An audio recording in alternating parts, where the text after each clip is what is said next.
Woodward Sports? Love wearing clothes? Then you should be wearing Woodward Sports clothes. Check out our full line of merch at woodwardsports.com. Just click on shop. We have all your favorite designs, like Dan Campbell kneecaps, Woodward Golf, and of course, our own logoed out merchandise. Men, women, infants, kids all love Woodward Sports. Impress your friends. Impress your boss. Impress your dog. Buy Woodward Sports merch today.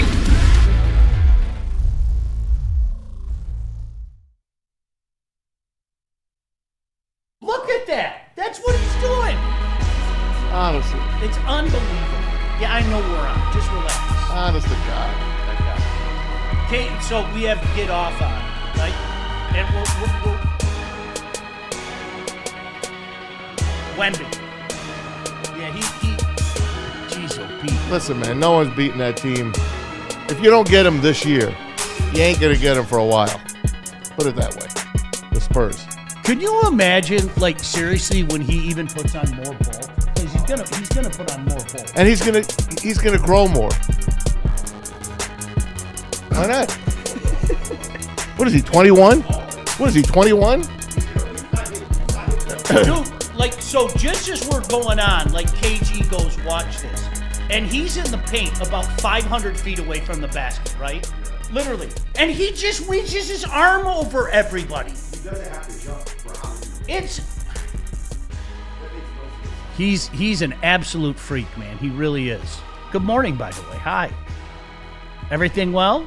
Maz, you're having a good morning. You're in a good mood, right? Yeah, sure. You got your Diet Coke? I did. I stopped and got one today. You were talking to the lovely ladies at Roast? Yep, Lydia and Amy, my girls at Roast.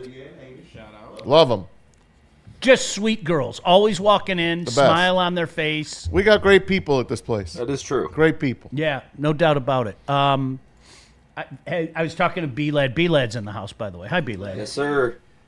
That means the Merv Griffin Show welcomes our new guest, Kenneth Green. Kentucky Green, welcome. All right, yeah. Welcome to the Merv Griffin Show. Good to have you, man. Did you have flashbacks to last September watching the Tigers the last couple days? Yeah. Oh, yeah. I really did. 1-0, huh? That's what we doing. Oh, come on, guys. I have 4 words for that. I'm not worried. Relax. But it's hard not to have those flashbacks, right? My man Mike Alway has already given up. Come on, really? Well, yeah, he's in desperation mode right now. Wow, I'm not used to seeing emotional people that are giving up months before a season. Yeah, like starts. game 4. I'm not used to that. I know you're not. Wow. Get Maz gave up on the 26 and 27 Lions like 2 weeks ago. I'm not even watching till 2028. That's Be up in it. 28. All right. I'm reborn. But you filthy mop. But listen, here's what. Bring it out. Sometimes you don't ring it out. But listen, are we worried at all about some of the bets, though? It's a week. I know. Not yet. I mean, it's way too early to be concerned.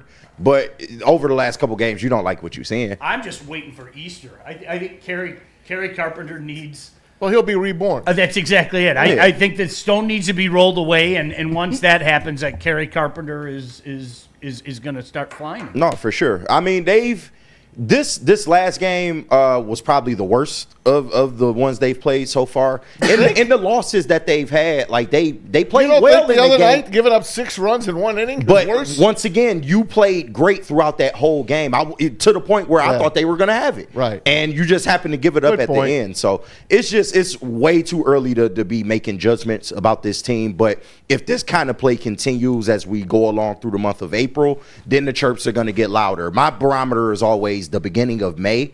Depending on how you look at the beginning of May, then we can start to kind of see what you're going to look like for the season. So back in the day, like our generation, Maz, Sparky Anderson was really big about the quarter mark. Yep. 40 games in. Yep. 40 games in was and obviously so much of that comes back to 1984. And you guys are sick and tired of hearing about it, but 35-5. Okay, I mean that was always that's a good barometer. But let me say this. What was the one thing that most Tiger fans were worried about? The bets. The bets. Yeah. And how many times did you hear if we had one more bet? Yeah. Well, here's the thing. Colt Keith looks legit. Yeah, He does. He's been knocking. Right? He's not a leadoff hitter though, but he's a good hitter. He's a great He's hitter. going to be good. He's going to be good. Obviously, McGonigal looks legit, right? He's legit. Well, those are 2 bats, right? Riley Green's coming out. Is he? Yeah. Is he? Yes. He's starting to warm up a little bit. Is he? Yeah. Torque got a day off yesterday. He's been struggling. Carpenter obviously struggling. You're going to get hits from your second baseman, Gleyber Torres. You're going to get hits from him. Or walks. Yeah. that Oh, man his loves walks. on base percentage is great. Yeah. It's great. The rest of the team is. I mean, you got Javi Luia is already out there in our text chat. Shout out Javi. I mean, you throw him a ball down on the ground, he's going to swing at it. I mean, it's the same story as last year. Just runners in scoring position. Just Yep. never can score. It's unbelievable. Just stay low and away. Just stay away from it. Yeah. Like, just stay away from it. But Yeah. once again, it's because you lack power in this lineup. I think you only have 1 home run. To your credit, so far throughout the first few games that you've played, I Dylan know it's Degler. still early, but that's early signs that that's a problem. It's hard to push runners across if you can't put balls in play or over the fence. Yeah. So Riley's at 200. And we could even go OPS, 539 OPS. Right. Kerry Carpenter has a 91 batting average, 291 OPS. That's awesome. As you said, at least with Gleyber, he's got a 407 Right. OBP. Right. yeah, Torque is batting $150 with a 227 OPS. Parker Meadows, I'm going to say it again. I just don't think there's a spot for him. I don't. Max he Clark hasn't will looked have- bad though. I will say I thought he was going to look worse. He hasn't looked terrible so far. But go ahead. So we'll see. Yeah. And then the All-Star, Zach McKinstry.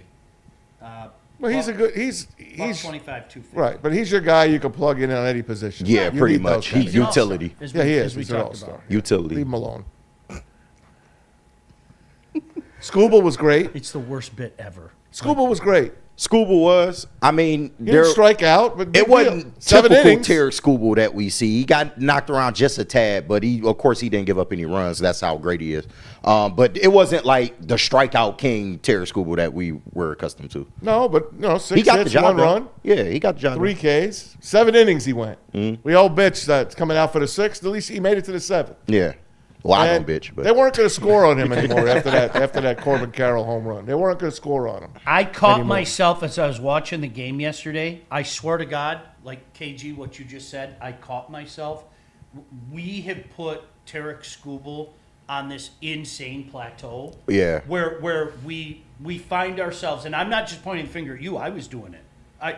What's wrong with Skubal? right, nothing. Like I was going, I don't know, man. This doesn't look like Skubal. And then at the end of the day, you look at his stat line, and you're like, he gave up 6 hits, man, You're in right. 7 innings. 1 earned run. Like what? Because we all did that to JV back in the day. Oh yeah. for Oh, sure. it's not the same. It's no. It's not the same because it's been at such an incredible level. It's almost like you could. He only had 3 strikeouts. He didn't walk anybody. Right. He gave up 6 hits in 7 innings, and we're talking about how he's struggling a little. Yeah, I know, right? It's No, crazy. but I'm not pointing the finger at you. Like I'm saying, that's legitimate. Yeah. We're so used to this dude being. That's like, how great he is. inhuman, right? Yeah. It's crazy how it goes. I was like doing something in the basement, still cleaning the house every single day still from the work that we had done. And I turn around, it's 1-0. I'm like, what the hell? 1-0 already. And then before you know it, I'm looking, it's the 7th inning. Yep. And it's still 1-0. And then Colt Keith hits that. We thought it was a home run. He thought it was a home run. I mean, didn't it hit the yellow line? I don't think it did. If it hits the yellow line, it's That's a home run, yes, right? Yes. Close. Yes. Yeah, we have replay though. I don't know if you knew that. I know. So if it hit the yellow line, I that know. would mean it was a home run. I understand that. Don't bust my balls. I didn't see it. You've In already other been words, busted this I know. morning. I'm just asking you. How close to the yellow line? He got that right away. One person got it right away. It went right over his head. What was that? I missed it. Don't worry about it. You Sorry. just get your coffee from the girls in the other room. Somebody bring me a mop. Stat. Anyway, Oh, tough boy. loss. Yeah. Tough loss. Well, at least the rain's coming out of the way right now. Get the rain out of the way. How's tomorrow supposed to be? Looking It's good, supposed- right? I think it's supposed to be rain warm. early and then rain later. So rain on us. No. Early. Like early morning. Yeah, Earlier than us? The game looks no problem. Here. Yeah. 110. I think it's supposed to Yeah, be it's like supposed to rain at like 4 or 5 in the morning. Yes, It'll be done yes. by 8, I believe. it's supposed to be like a high of 73 tomorrow too. I cannot Wow. wait. Oh, yes. This is gonna be the best It's opening gonna- day I've been. Are a you part wearing of at shorts? Woodward. You said what? Are you wearing shorts? I might break them out. All right. Might show some leg, man. I think Okay. it's Yeah, still show some jacket ankles. day tomorrow. 68 degrees. The rain stops overnight, so it's All supposed right. to be early, then move out. Solid. And then you have to worry about the rest of the weekend, though. Like legit, Yeah. It's supposed to be one of those That weekends where sucks. it's supposed to pour the whole weekend. Oh, Yeah. So my kid just landed from Nashville, coming home for Easter. Shout out. Saturday There you go. is rain all day. They're saying about an inch of rain, and then Sunday it's supposed to clear up, but then it dumps back into the 40s. So That's all right. yeah, We'll get a good, nice Easter. We'll take it. yeah, we'll But see. there'll be some rainouts then, you're telling me. Maybe a rainout? Maybe a doubleheader tomorrow or Sunday. Sunday night baseball. We got Abbott and Costello going. in Easter Sunday. Can you imagine an Easter Sunday doubleheader? Oh, no way. Well, the Cardinals don't come back. Yeah, right? how do you do it? Yeah, Do you find that random off day in the year? perhaps. You know, where they keep those off days and, there's a Thursday open and it just so happens the Cardinals aren't playing that day and you have like one game? Yeah. Got to bring them in for that? Maybe they do the Twilight doubleheader. Love the Twilight. I mean, if doubleheader. this rain, obviously, but it's in the forecast literally all day. You remember on back Saturday. in the day when you could actually sit through a doubleheader Loved and it. not pay? Loved it. For 2 games? Loved it. Yeah. Loved it. Now they make you leave the stadium and then come back in. I still remember it was. Don't ask me why you remember this. It was a couple months before we got married. There was a doubleheader on the 4th of July against the Orioles, and she's like, "Well, what do you want to do?" I was like, "Let's go to the Tiger game." Yeah. Doubleheader on the 4th of July. She's like, "Seriously, Baseball on the 4th of July?" I'm like, "Yes." That's the best thing. Yeah, hell yeah. Dave Righetti pitched a no-hitter for the Yankees on 4th of July. 83? Was that Yeah. 83? Yeah, back in the early 80s. Yeah. That was always, when we were younger, Maz, that was always a thing, like the Yankees day. on 4th of July. Yeah, that was that a thing in New York? Oh, God, yeah. Okay, yeah, because Yeah. I didn't know. I mean, just And, of as course, the Reds opening the season was always a yeah, thing. that was always a thing. Yeah. Yeah. I just watched that video of John McSherry yesterday. Oh, 'Cause God, it I was hated 30 that. Years. I hated that. Do you guys know about John McSherry? No. Big umpire. He was a really, I'm not being mean, he was a a heavy very man. overweight. Oh, Yeah, but okay. he was Burly like, man. He was a big 6'4" man. And he had heart problems, and he was supposed to go to the doctor. And he goes, I'll go tomorrow on the off day. Okay. And so literally right after first pitch, Yeah. like he stepped out, called time, and then he called the umpire crew in, and he starts walking like to go, like Yeah. something was wrong, and he gets about 5 feet before the door, and he just falls, He collapsed man. and died. and he died. Oh wow. Yeah, it Yeah. was horrible. Wow. So they One of the had best to- umpires. They had to, obviously the players agreed on both teams. They're like, we can't play. this Yeah, game of out course respect not. For him. Of course and not. of course, the owner of the Marge the Schott. Reds, the late Marge Schott. I'm sure you're familiar with Marge Schott. She was Yeah. pissed. She was pissed. She'd be ringing on your phone all day no, long. Oh, yeah, no. Oh, honey, let's go burn a cross. Like, I mean, that's the type Holy of, shit. That's a person that She had a dog called Shotzi. He'd go on the field and take a crap Really? on the field. What are we doing Yeah. here? Do you remember that? Didn't she call Eric Davis her $1 million N bomb? Oh my I god. don't remember. I'm almost look that up. Somebody fact check me there. Holy shit. I'm almost positive she called Eric Davis her $1 million N bomb. That's He crazy. was a hell of a player, man. That was Maz. Can you believe that was 30 years No. ago? Amazing. That's not that long ago. Yeah, I mean, think about that. An umpire just like falling dead on the field, man. Yeah, got to get Scary. them heart problems checked out. If your chest hurt, man, do not Just ignore go it. to the doctor. Yeah, you can't ignore shit like that. That dude. Sorry, Especially you overweight. Like, come on, man. KG. We like my generation. Our generation. We don't have a second thought about going to the doctor. Yeah. Right. If I have a doctor's appointment, I go to the doctor. Right. Right. Right. For me, it's every 6 months. My old man, It was different. Yeah. Oh yeah. they don't do it. Yeah. And you know, the kid that I've been friends with the longest, his dad was the same thing. You know, they both get cancer and they're both going, huh?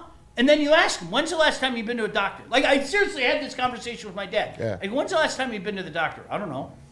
What do you mean you don't know? Right. Well, there's no reason to go. They What? were invincible. You're right. They were do invincible. you- Or I think that generation view going to the doctor is weak. Like it is just like mental health. They view that as you being Go to weak. the doctor. Yeah, come on now. I had a doctor's appointment Tuesday. Like, but my doctor's like legitimately my friend. Shout out, Dr. Syker. What's up? Shout out. Like literally. Like, we text each other. We talk about sports. Moon River. He's an Eagles fan, though. Oh. But other than that, I mean, dude's cool. The hand motion though.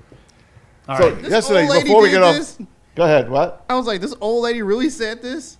Yes, I told you. What did I tell you? Mark Yeah, shot. that's insane. Yes. So she referred to Eric Davis and David Parker as her $1 million N-words. That happened. Wow. That happened. That is unreal. Didn't she got suspended and then didn't they make her sell or something? Yeah, they did. Yeah, like- finally. They should. That's worse than Donald Sterling. And Donald Sterling was pretty Yeah. bad. Yeah. So yeah.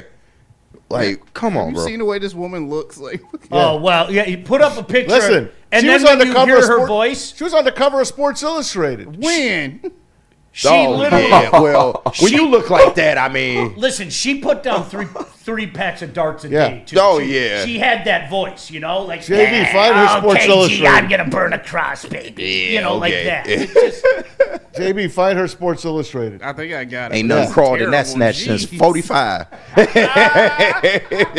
You remember when you got Sports Illustrated and you were pissed at the cover and you were like, "Oh man, that's just golf."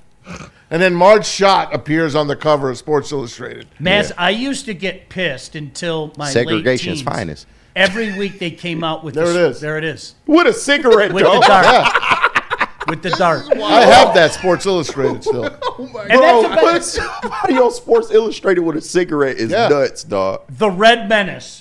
Yep, Yeah. fact. Maz, I used to get pissed when the swimsuit edition came. I was pissed. No way, she Understood. wouldn't know that one. As a she was Understood. awesome on the swimsuit edition. Yeah, I was about to say, please don't tell me she was on that. Listen, that's when I Hey. discovered women. I looked at Marge in a bikini, and I was like, all right, something's stirring down there. Oh my God! Tell me Do you Jim remember Crow when I Cheryl said it. Teagues in the fishnet? See, but Maz, Oh my God! you were older than me. I would get furious. Like, I wanted to read sports. Right, I So get it. Like, it would come and I'd fire it in the garbage, and my dad, let me see that. Like that. I got the Sporting Imagine News. we'd end up in his room. Yeah. I Right. got the Sporting News as well, and Sport Magazine when that was out. I got them all delivered. Yeah. It was a great time. Look at that. Look at that. Oh, Can you imagine? that's disgusting. And you're a player, and you have to play pretend like that? Are you Yeah, kidding me? that's weak, man. Knowing full well the crap that came out of her pie hole. That's disgusting. Yeah. Did you see Sandy Alcantara for the Miami Marlins? He went the distance, 9 shutout Dude, innings, he's insane. 7 strikeouts. They beat the White Sox 10-0, and there was like 4,000 people in the stands. And he had to say, I know our fans aren't here. We still love them, blah, blah, blah. Wow. And remember when the WBC was going on? They packed that place. Yeah. Yeah, But no one goes to see the Marlins. No one they. goes to see them. Well, I would say they suck, but they actually don't suck this year. No, so. they're getting better. They're a good young team. Yeah, They've won the World Series more recently than the Tigers. it's Neil's favorite team besides the Tigers. Maybe more than the Tigers sometimes. I don't know, but that's his favorite team. So. A lot of teams that could say they won a World Series since the Tigers won. Yeah, Yeah, crazy, right? the Tigers haven't historically not a great team. What do you want me? I've said that Yeah. forever. I'm sorry. I think I don't want to call it a free pass. I don't know the right term to use, but to a lot of the people that kill the Lions, and rightfully so, okay? That do you really want to compare and contrast? Yeah. I'm not being funny. Do you really want to They're not compare very and good. contrast? They're not very good. 2 World Series since World War II. Dang.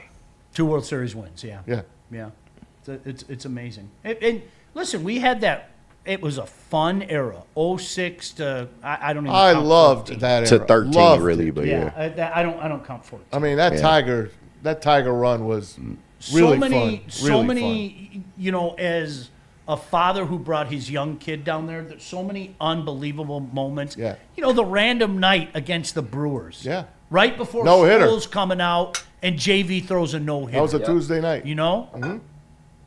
Pudge hitting the home run off of Fausto Carmona or whatever he's calling himself. That was Yeah. great. Remember, he called himself like He 7 changed different. it. Yeah, he changed his Yeah, name. he changed his name. But that was his original. Yeah, but I mean that was because that was if you go back and watch that replay, I noticed it. He threw the pitch to Pudge, and I swear to God, before Pudge even hit it, the guy's standing like this, going, "What did I just do?" He knew he and fucked Pudge up. parks it. Crowd went nuts and everything. That Batting was- practice. Oh, man. And you know how it is. Like my kid's favorite player was Pudge Rodriguez. Number and 7. It Yeah, was. Pudge It was was. the man. Oh my gosh! It was just mass hysteria at Rodriguez. Comerica Park. Still, to me, even though they didn't win the World Series, the Maglio home run in 06 was. You don't forget. I get the chills. I can't stop watching it. Yeah, you remember where you were when You see the crowd, how everyone in the blue. Yeah. Except the one guy in a red coat Yeah. holding his son. Yeah. I Yeah. know that guy. Do you?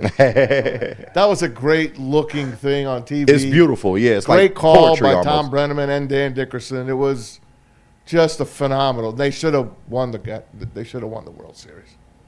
They should have. Our pitchers forgot Yep. how to field. What a sin. Like literally, our pitchers somehow they forgot. No, how it's to field. that 6-7 day rest or whatever, man. Yeah. It killed them in 12 too.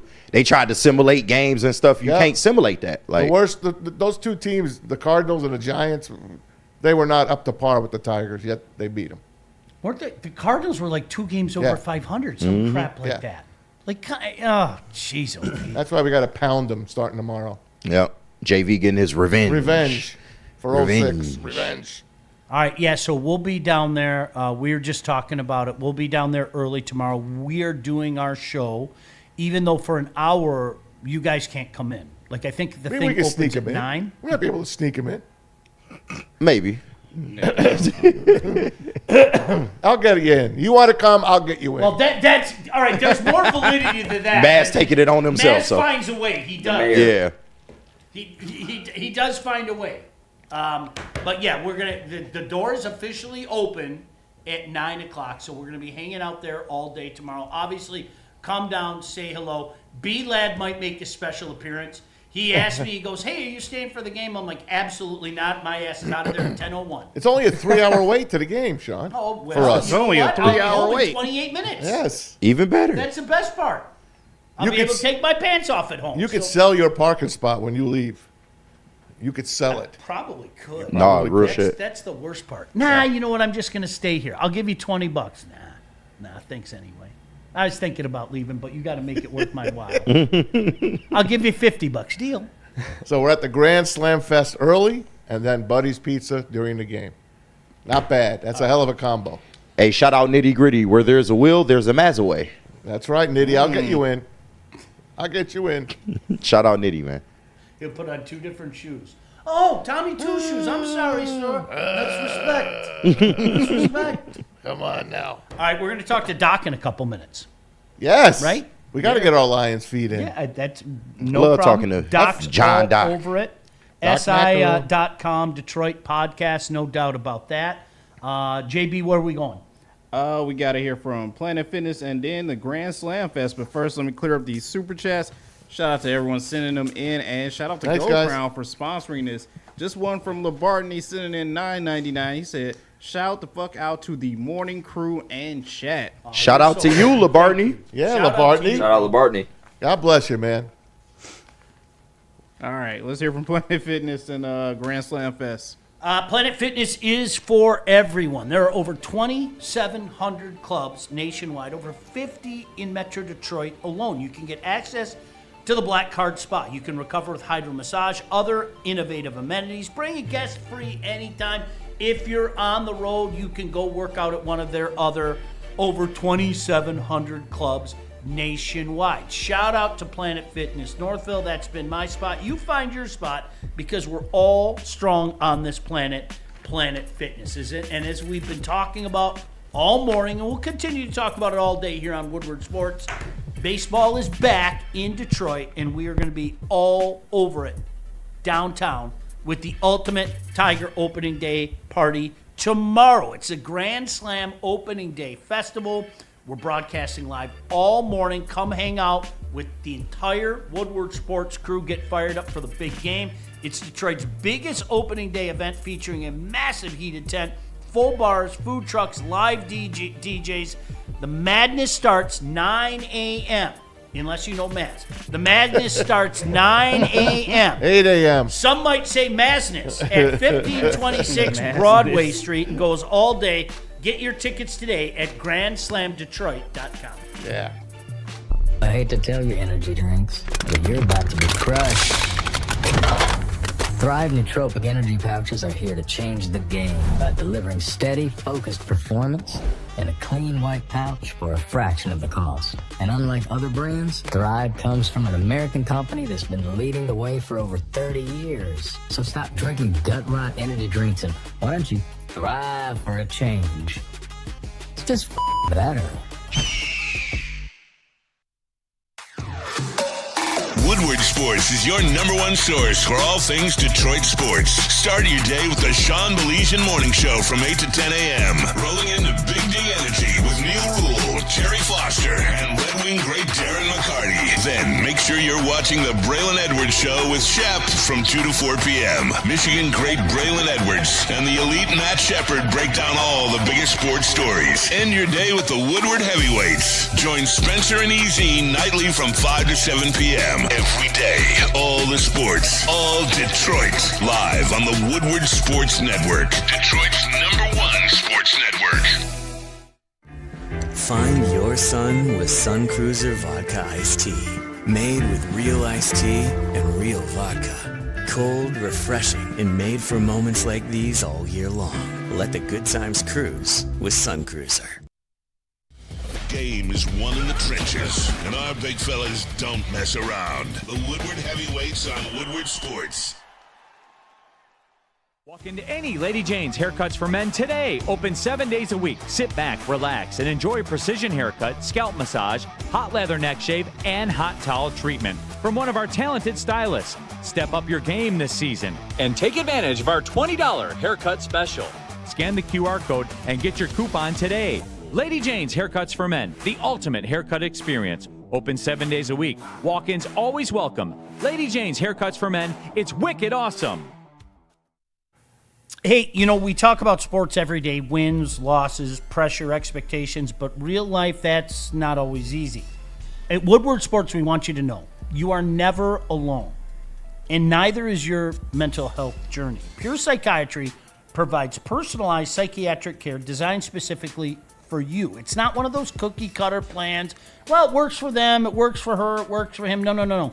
They are looking for something that works exclusively for you. They've got 16 locations in Michigan, 2 in Ohio. They make getting help accessible and comfortable. If you've been thinking about taking that first step, do it. Visit PurePsychMI.com. There it is, right on your screen, PurePsychMI.com. All right, welcome back in. Glad you can join us. Glad this guy can join us as well. He has done such a fantastic job building himself as a brand, and I say that with all sincerity. I've followed his work for many, many years. Covers the Lions for SI.com, at Detroit Podcast as well. He's affectionately known as the Doc. That's what he is. Let's welcome in the Doc, kindly joining us this morning to talk some Lions. Doc, it's always great to see you. I mean that. Doc Mac. I've known you for many, many years, and I'm proud to see what you have built. You've worked your tail off, man, and you deserve everything that comes your way. Amen.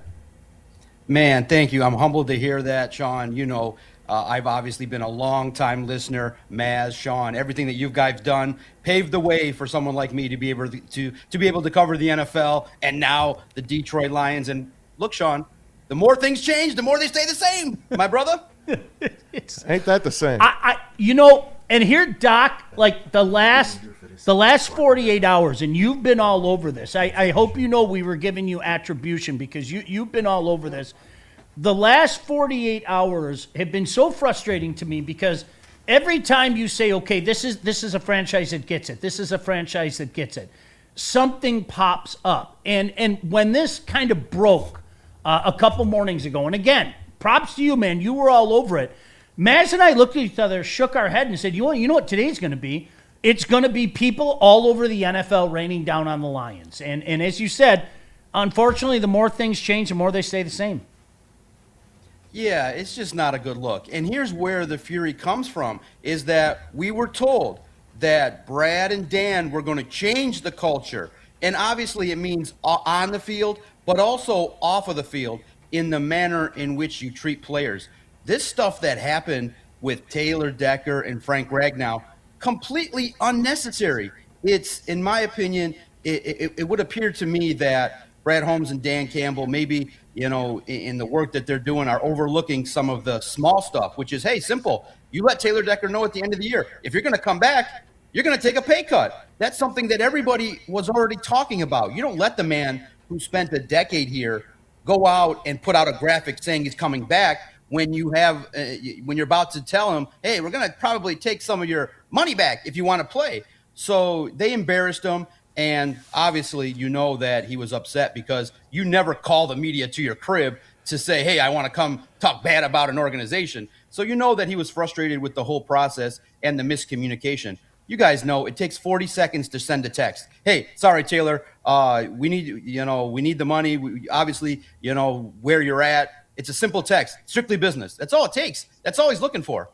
And with Frank Ragnow, my goodness, to repeat a decision that caused the fan base to boo the owner in front of the world, to repeat the same mistake, that would be like, you know what? That would be like me right now going, Maz, how about you hit me up and cash at me $10 so I can go to Tim Hortons with my buddy at 10 o'clock and get some coffee? Can you hit me up with a 10 spot?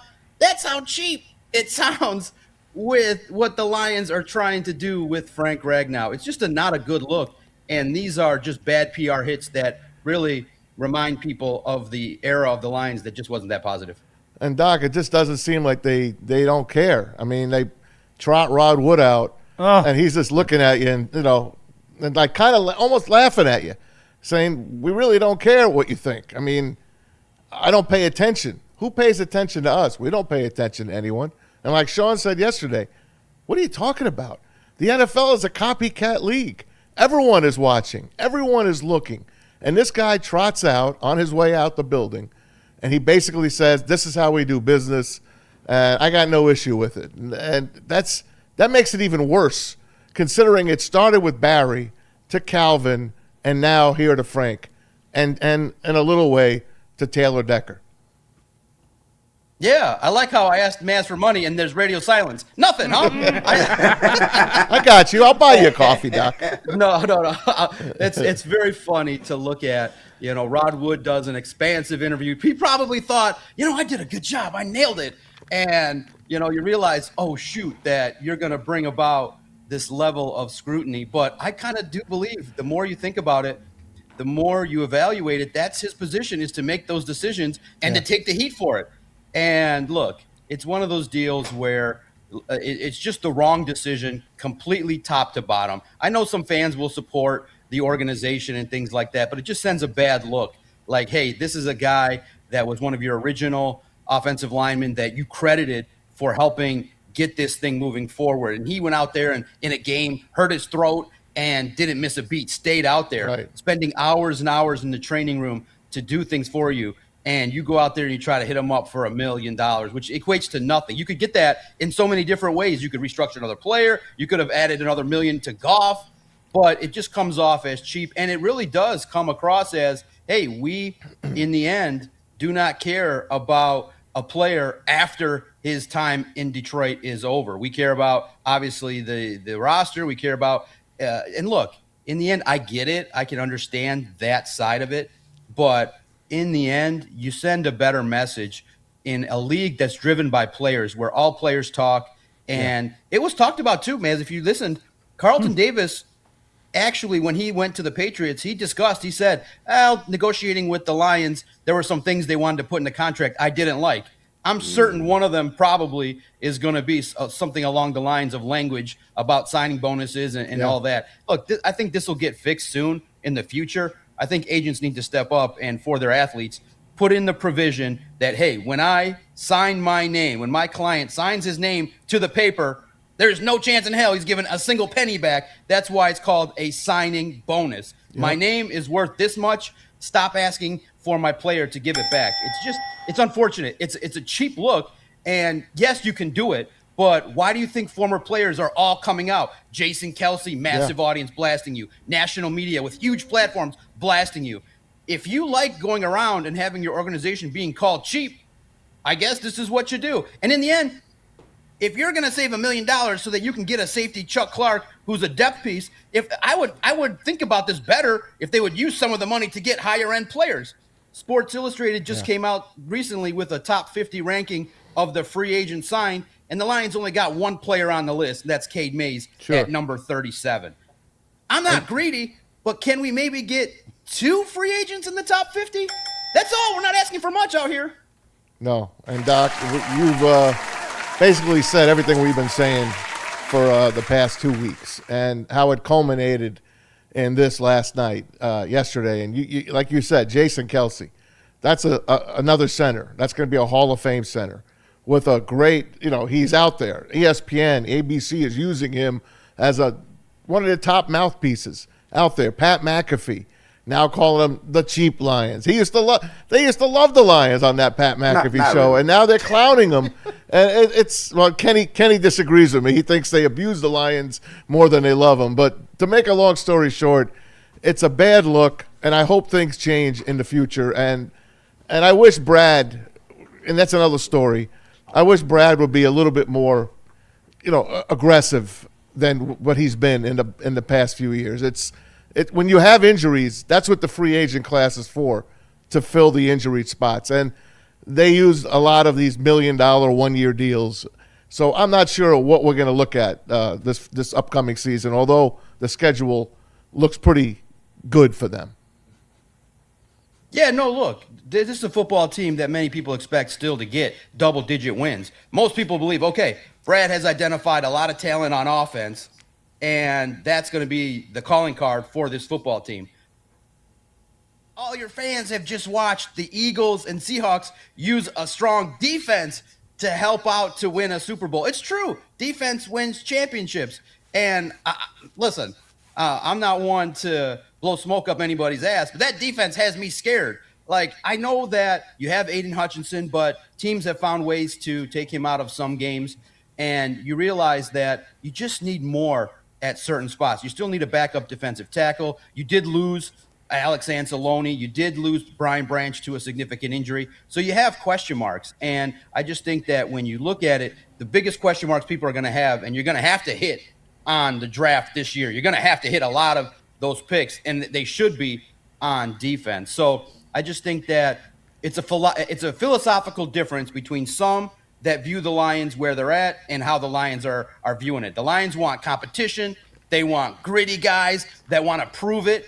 And that's great. But if you need to, have other factors to get a guy motivated, hey, give him a 1-year deal and see if he can prove it, then you're looking in the wrong spot. In my opinion, and Sean knows this and everybody knows this, we've all gone back and watched what's happened with the Lions and seen why they haven't won.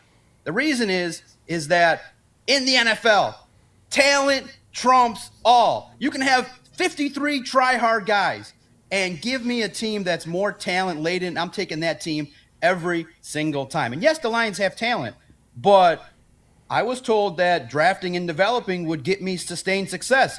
Well, to me, sustained success doesn't mean in 24 you have no playoff wins and in 25 you have no playoff appearance. That's not sustained success in my opinion. So I just look at it like, yeah, obviously the fans are going to want higher end guys, and can we meet in the middle and just get a handful of guys that you could bring in that are a little bit more talented that other teams maybe would have coveted. And so I think that's where people are a little bit concerned, because we all remember, you guys remember 2024, the hype for the Lions was awesome. Number one in power rankings, number one on my list, number one everywhere, and it was fun. And this year, it has the feel of like, well, kind of boring.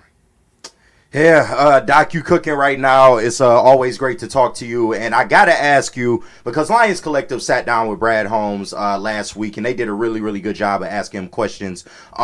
The word financial constraints was brought up a lot in terms of talking about how they wanted to construct the roster and some of the things that were working against them. Do you agree with the strategy? Because the book is out on Brad. We all know he wants to sign his own guys, which isn't a bad strategy. I don't think that's where most of the ire of the fan base comes from. Everybody that they've paid have earned their money. But when you get into, the way 2025 look, the way this upcoming season is starting to look, do you think that that's the right strategy going forward for the Lions in this regime?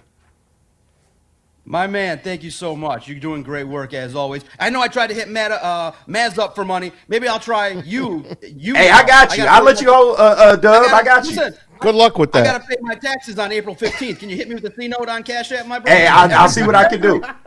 Every penny helps the DOC, my friend. And everybody has financial constraints. Don't talk to me. Listen, Maz, don't hit me up on the 15th because I'm going to be pretty grumpy. Look, let's look at it like this. Every team operates under the cap, and I know that Brad and Rod Wood talked about their interest in potentially Max Crosby and the higher-end free agents. And look, they made the calls. They were paying attention to what was going on. Now, so here's where people maybe misunderstand. The Lions have the money to make decisions, okay? The issue is they are choosing to spend that money on their own guys. And meaning that you pretty much are going to expect that Jahmyr Gibbs, Jack Campbell, Brian Branch, Sam Laporta, there's going to be conversations to bring them back. Well, those guys are going to command hefty signing bonuses. You need that money in the bank. So the Lions, if they wanted to not pay those guys, they could eventually make moves and decisions to be able to get higher end guys. Now that's fine. You don't want to be in the Myles Garrett market or the Trey Hendrickson market. That's fine. But you can still make financial commitments to others. So in essence, the Lions have maneuvered the cap in a way that is aligning with their own philosophy, which is, hey, let's pay our own guys. Well, unfortunately, when we look at the docket, the record, paying your own guys over 5 years has still not brought the championship that we all want. So, in my opinion, I would have made and looked at a couple different moves. You didn't have to pay Aleem McNeil. You didn't have to pay Kirby Joseph early. You didn't have to make the move on Jamison Williams. Sometimes you got to be a little bit shrewd with some of your own guys. They're shrewd. When a player turns 30, Brad Holmes turns shrewd and turns cutthroat. I like that. No problem. You just got to communicate it better. But in the end, when it comes to their own guys, it's like, hey, these are the guys that we believe in. But in the end, if you give all this money to Jahmyr Gibbs and you have an offensive line like you had in 2025, it renders the talent that you have mute. So I hope that the investments made end up panning out, but I look at it like I would allocate some funds differently, and most notably, I would allocate some funds to somebody more prominent opposite of Hutch and maybe another linebacker that can pressure the quarterback. Somebody that can make high-impact plays. High impact means sacking the quarterback, intercepting the football, punching the ball out. And I would rather take a high impact player and give him resources on defense than I would paying Jahmyr Gibbs $20 million a year. And so to me, if Jahmyr Gibbs gets a record-setting contract, I believe this window, this period of time, this 5-6 year window would be close for the Lions to win a Super Bowl. It's just too hard to get as much talent as you need to overcome teams that are better than you right now. Yeah, that are getting better each and every season as well. Doc, I'm right there with you. Last one for me, the draft. I mean, that's the last thing we're looking at here to where Brad can maybe, do what he's kind of known for doing. In the draft, that's where he likes to get aggressive more than anywhere else. What does this draft look like for the Detroit Lions, in your opinion? Yeah, this is it. Brad Holmes has to cook for real, not cooking like the way he has been the last 2 years. He cooked the first couple years, when he had opportunities to draft higher, but it gets a little bit harder the further down you have to go. But in my opinion, look, you got to address needs. Obviously, it's at the tackle spot. I think in a lot of mock drafts, you're seeing tackle at number 17, Blake Miller. I really like him out of Clemson. You know, you got to be able to now, if there's an opportunity maybe to trade down and get that extra third-round pick, I'm all for it. But I'm of the opinion, at least in the first 2 rounds, you got to work in the trenches. You got to get either a combination of tackle, defensive end, or defensive end at number 17 and tackle. But you also have to address your clear needs. I would expect that the Lions are going to address the safety spot. A name that everyone pays attention to out of TCU is Bud Clark. I think that he's somebody that could come in and fit in. He's projected around the 4th round. You also, in my opinion, you need a realistic replacement for Alex Anzalone. Obviously, Jack Campbell is going to be your Mike linebacker, going to be your leader. But you also need somebody like an Alex Anzalone. Many people think, okay, it's going to be Malcolm Rodriguez to play along with Derek Barnes. But, you know, a name to pay attention to out of Oregon is Bryce Boucher. A lot of people project him in day 2 or day 3. And then I just look at depth in the later rounds. You know, the first 4 picks, the first 4 or 5 picks, if you have an opportunity to get impactful guys that are going to compete, my only early expectation is no projects. No projects at all. Thank you. If you can find athletes that can come in and on Detroit Lions on SI, when we've been projecting these athletes, we have a meter. We just call it the instant impact meter. How close is this prospect to being able to start day 1 and being able to impact the team quickly? And that's what you got to get back to, is impactful draft picks that can elevate the team and get this team in a better spot. He's got to hit, because guess what? When you realize, you know, when you start digging and wondering, why did the team not make the playoffs in 25? Well, the second half of your 23 draft. Now, the 23 draft is very unique and can be studied one day, because the first 4 picks were amazing, but the next 4 you whiffed on. So starting with the second half of the 23 draft going into the 24 draft, those handful of 7-8 picks could have been your depth that you could have used to weather some storms that you had last year. So when you miss on draft picks, it's not like, well, it's okay, Broderick's no good, Sione Vaki's a special teamer, Hendon Hooker, well, it just happens. The more picks you start whiffing on, the impact starts to show a couple years later. So your 23-24 draft directly correlates to why you didn't make the playoffs last year. It's not just bad luck and injuries and, oh my gosh, it just happens. There are reasons why an organization regresses, and you got to look to the draft, especially when you're telling your peoples, hey, we're a draft and develop team. Well, then you got to be an A+ drafter, and B minus drafter is okay. It's better than most that have been here in town, but that's not going to get you over the hump, because in this league, there are 31 other general managers that are killers that are trying to do the same thing you're doing. Mm-hmm. And if you're not meeting them or beating them, you fall behind. Hey, Doc, just a quickie from me. And I know you got to walk the line, but how would you rank Brad Holmes as a general manager? Good question. Yeah, no, I don't have to walk any line. I can say whatever I want, Maz. You know this. I do. I don't hold back. That's the one thing that I'm looking forward to. Hopefully, if they hire a new team president, I want to ask, hey, are you going to keep this practice going? Are you going to keep my only question to the new team president is, are you going to keep having this policy where, hey, if a player abruptly retires, are you going to take their money back? Are you going to keep this weird policy that nobody likes in place? I don't have a problem being direct with anybody. And of course, it comes with repercussions, but of course, I've always been somebody to just speak my mind. That's the blessing of starting the Detroit Sports Podcast, is I have the ability to be fair and honest, but direct. And I think my honest opinion is this: you give Brad Holmes credit for getting the Lions off the mat. Correct. Okay, but to me, I don't compare Brad Holmes to Matt Millen.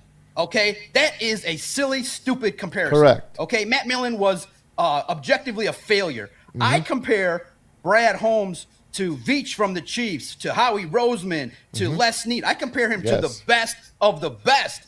So it is easier to get a team off the mat.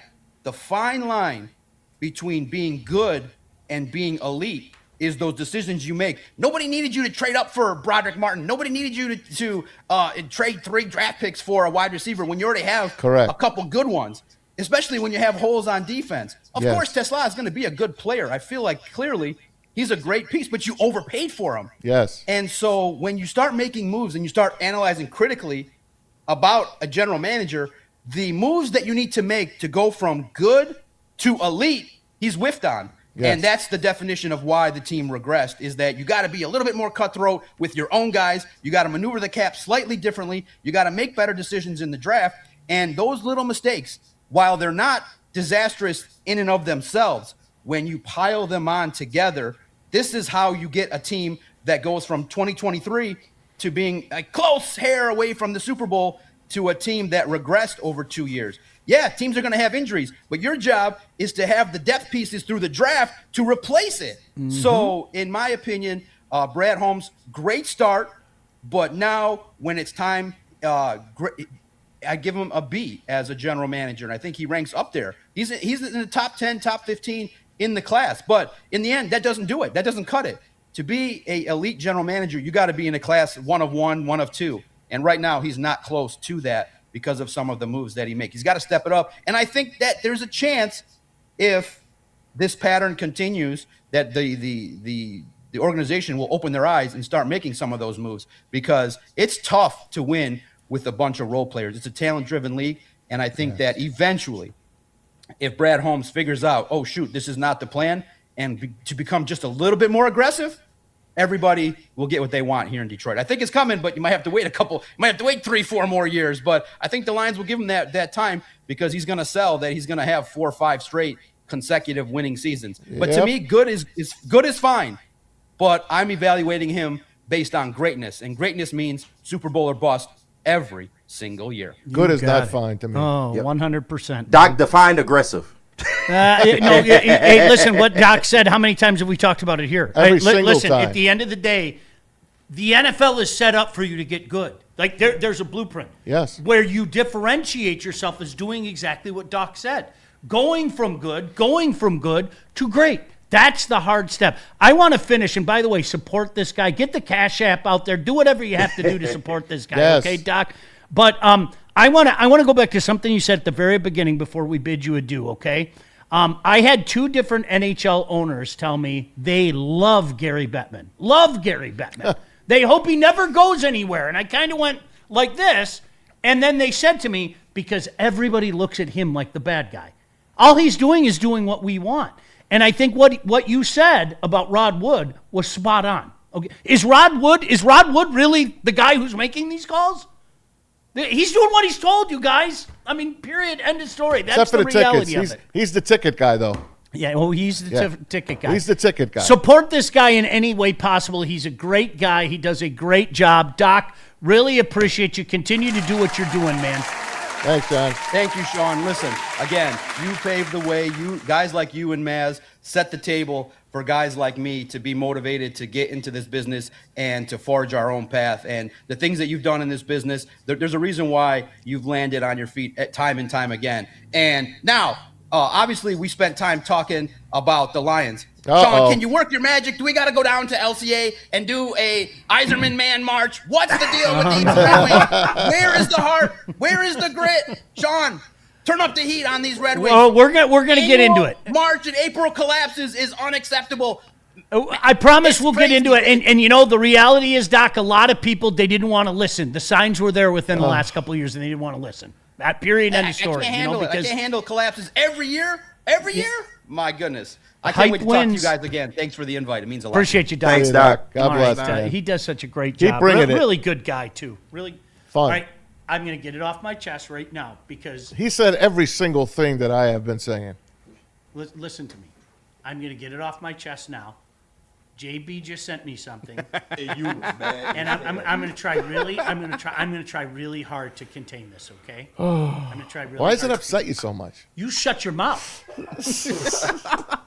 We just did role reversal there. Yeah, we did. I hate you.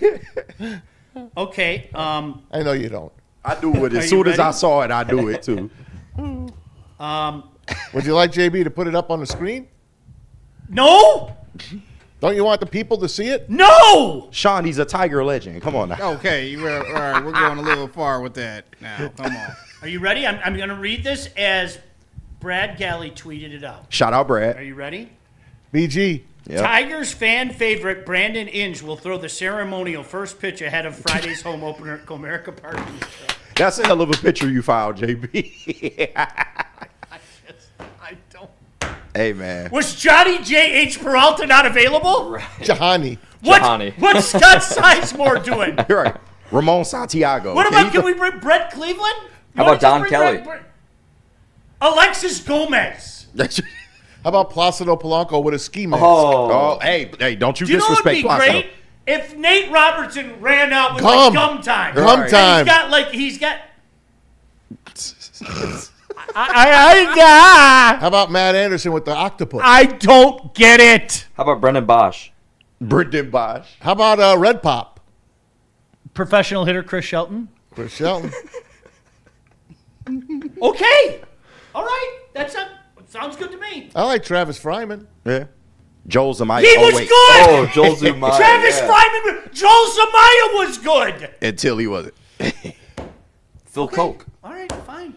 You're not even gonna be there to see it. Sounds great. What do you care? Sounds great. You're gonna be home. Well, like I said, optics mean something. They do. They mean something. That legendary home run derby he had. Come on, Sean. Come on. Yeah, that was lit. I'll never. There are mysteries. There are mysteries in Detroit. That poor guy. That is one of my greatest mysteries. Oh God. That is one of my. I don't.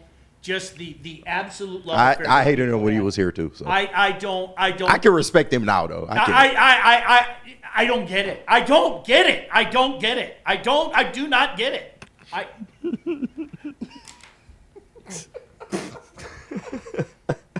Do you remember when he played against us when he was with the A's? That remember he had that one night. Yeah. See, you ran him out of town. He was out of baseball like a month later. Right. I guess Juan Encarnacion was busy. So Encarnacion. Yeah, Encarnacion. Yeah. You got other teams. You got the Red Sox. Welcome back, Big Poppy, David Ortiz. The Yankees. Welcome back, Bernie Williams. Burn, baby, burn. George Brett and the Royals. Hemorrhoids. Brandon Inge. You just see Sean's hat hit the field. Sean's You know hat the worst part is goes over the net. People will get mad at me. Yes, they're gonna love I can't it. believe you're talking Inge. They're gonna give him a standing ovation. I know. Well, Andy Dirks is in the booth, so Oh. they couldn't find anybody. The best thing that could have happened. The best thing that could have happened to the 2011 Tigers was sending Brandon Inge down to AAA, and we brought in Wilson Bettamy, who wasn't very good. No, mind he you, wasn't, Okay? yeah. He wasn't very. He was infinitely better than Brandon Inge. And then when the September call-ups happened, and we created all that space in the division. Remember, we got red hot after the Carlos Guillen home run and stare down of Weaver. Shout out Carlos. They bring Inge back in, and they gave him an elongated ovation. And I swear to God, my son and I, my 10-year-old son, mind you, were sitting in the stands looking around going, is this candid camera? Is somebody playing like a joke on us? People are standing and weeping. I'm lost. I'm sorry. I draw the line there. I can't play pretend there. I can't. You guys can all play pretend and worship your less than heroes. That's one I can't do it. I cannot do it. God bless you, man. Oh my gosh. You're gonna be all Why right. does this town love mediocre so much? Why? Oh man, Look what you guys are doing, man. Dimitri Young couldn't be reached, so they had to- DY. That's DY. Right. Dimitri. Dimitri. Dude, you can't say that. And his brother Delman. Yeah. Delman. Didn't they call him Dimitri? Yeah, I think they did. Okay. Yeah. You know I'm right. Just admit. I'm not gonna Listen, ask man. for your opinion on Inge, you coward. I'm not- What I'm gonna say, You coward. what I am I am gonna not a say, coward. you are a coward. I am what not. I am gonna, you are a coward with a capital C. I'm hated. What I'm going to say is this: just confess that this town is infatuated with less thans. Just confess, and we'll all be free. Rodrigo. Steve O'Shawn is turning heel right now. He is. Hallelujah. Sean, I don't think I've ever seen you this way. You know, the same thing, whether people want to admit it or not, is happening with the Red Wings. I don't care if you want to admit it. Not that long ago, Maz, I was a bad guy sitting in with Big D Energy. And I told those guys, I said, you guys, I think you're overrating the talent a little bit. Anybody want to argue with me today? No. Anybody. One person. Argue with me. One person. It's hard to argue with that. We're very guilty. We're really, really guilty because it was Steve Yzerman's guys, and he's the smartest man that ever lived. We're very, very guilty of taking everything at face value and even seeing things and still denying that which you see. You know who's special? Mo Sider's special. That's it. I'm sorry. That's it. Yeah. For 7 years of drafts, I if wrote I'm him off going in to use March. one special, you have one guy who's special. Now, surely I know this guy and that guy and this guy and that guy will eventually be special. But we're 7 years in and we can say that there's one guy who's special. Dylan Larkin's a hell of a player. Okay? Lucas Raymond, hell of a player. Yeah. Good. It's okay. Take a I'm break. going home. Take a breather. No, I'm going home. I'm going home. There was a small chance that I was going to the game tomorrow. Oh, shit. I didn't want to tell you guys. There was a small chance. Can I tell you what? My wife was busting my balls. Okay. Yeah, in other news, the sun rose. My wife was busting my balls and said, "Don't you want to go see your son on opening day?" Aw, and damn. I literally said no because I'm running into the chance that I might run into Maz. So, but there was a small chance. Son of a. There was a small chance that I was going to go just to say hi to my son and give him a hug and go, "How many times have we been here on opening day?" That chance is zero. Damn. I already texted him. You're not going to see my ass there. Can't you come in after the pregame festivities? No! Because there'll still be people walking around with boners. Brandon Hicks threw out the first pitch. You just scared me. All right. Where do you want to go, JB? Oh, my God. Oh, we got to hear from Ben Johnson. He lost. And How'd then we- Black Rock. How'd we go from the Lions to Brandon Inch? I don't know. In a man. He did it! It's all JB's fault. I'm man. sorry, I was just finding some news out there that just popped up. How is that news? Hey, guess what, Tiger fans? Our mediocre third baseman is throwing out the ceremonial first pitch. He'll probably have a bobblehead night, too. So. Facts. Oh, Go get your limited just edition saying. Brandon Inch jersey I'll in the break team every shop. one. I will break every one every one of those bobbleheads. So, yeah. This town! You know I'm right! See, look did you see, Maz? He shook his head yes, but he couldn't say it! He couldn't say it, could he? You Coward! Did you ever see Karate 2, Karate Kid 2? Remember Sato yelling at Miyagi? Coward! But they became friends later at Cobra Kai.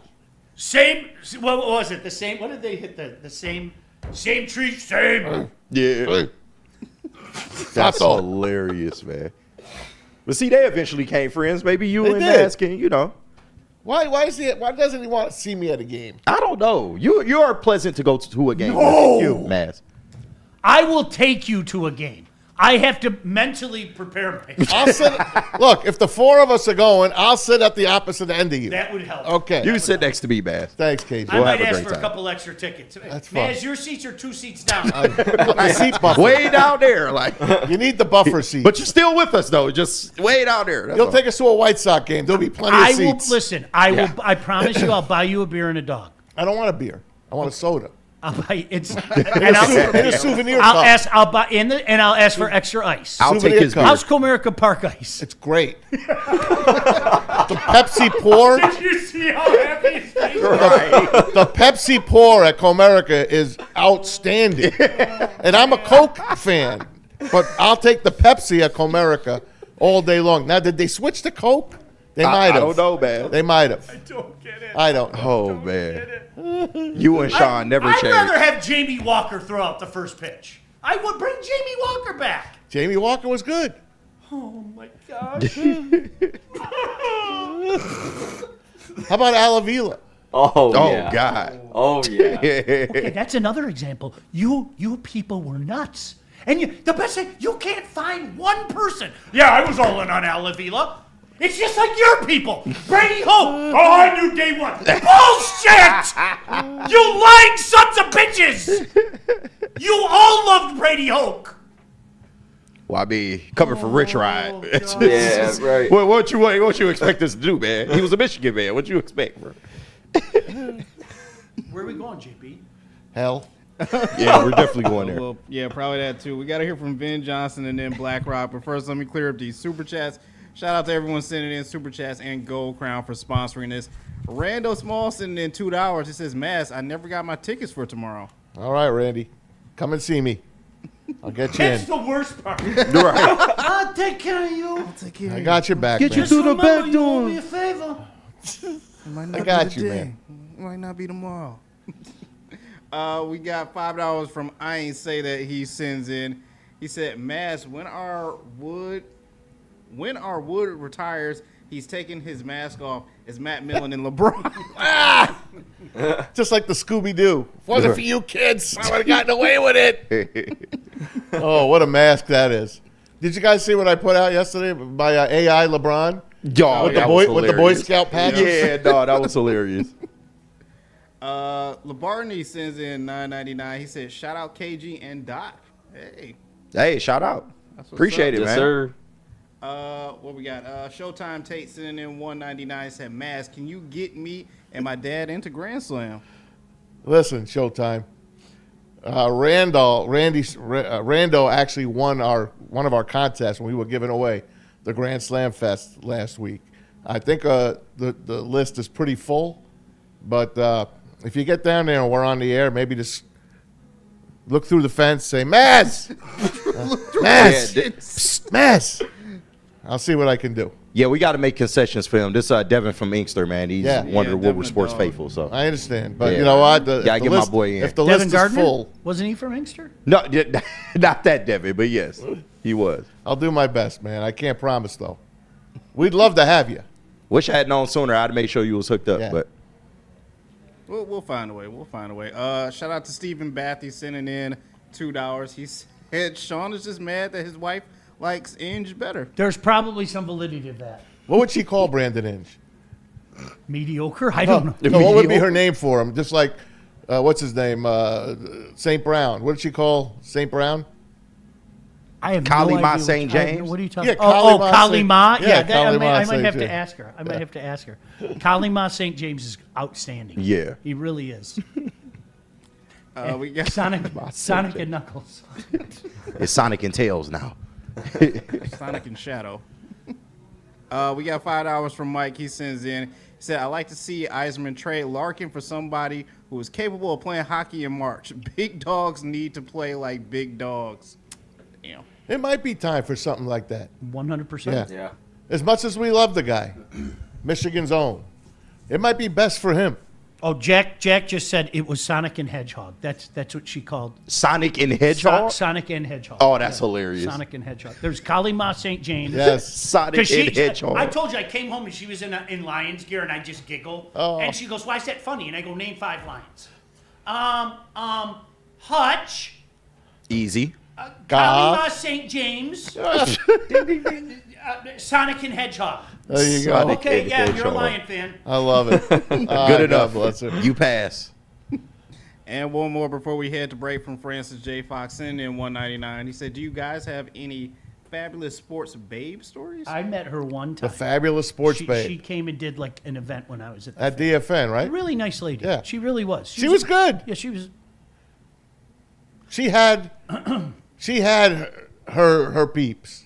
She did. She had people that liked her.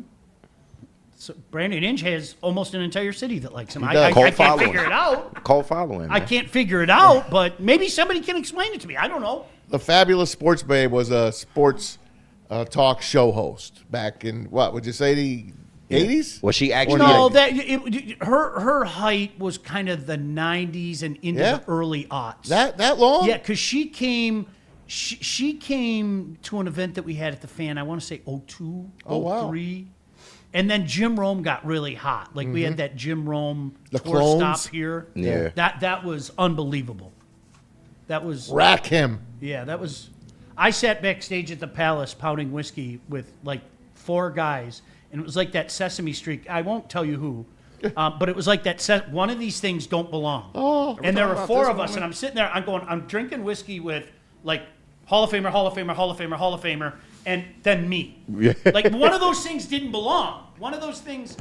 Oh wow, is Nancy still doing stuff? Yeah, I was just about to say, was she actually a babe? But she's old. So. She was a big girl, and it looks like she lost some weight. Oh, okay, I got you. She was at one point in time a big girl.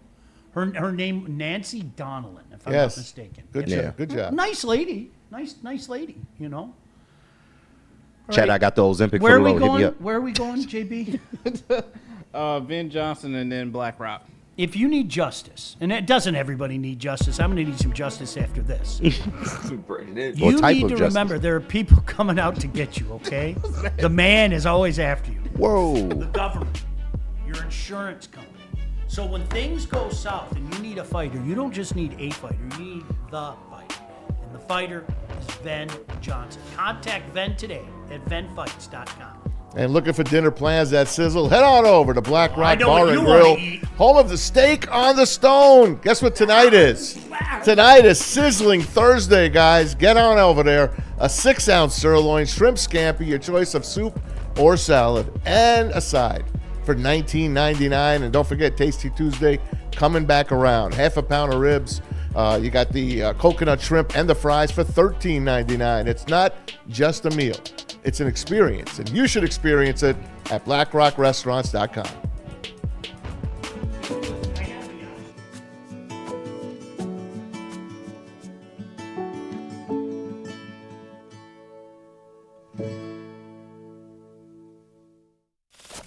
We don't like to brag that we are the toughest sports network in Detroit, but we do have a guy named Darren McCarty on our side. Woodward Sports.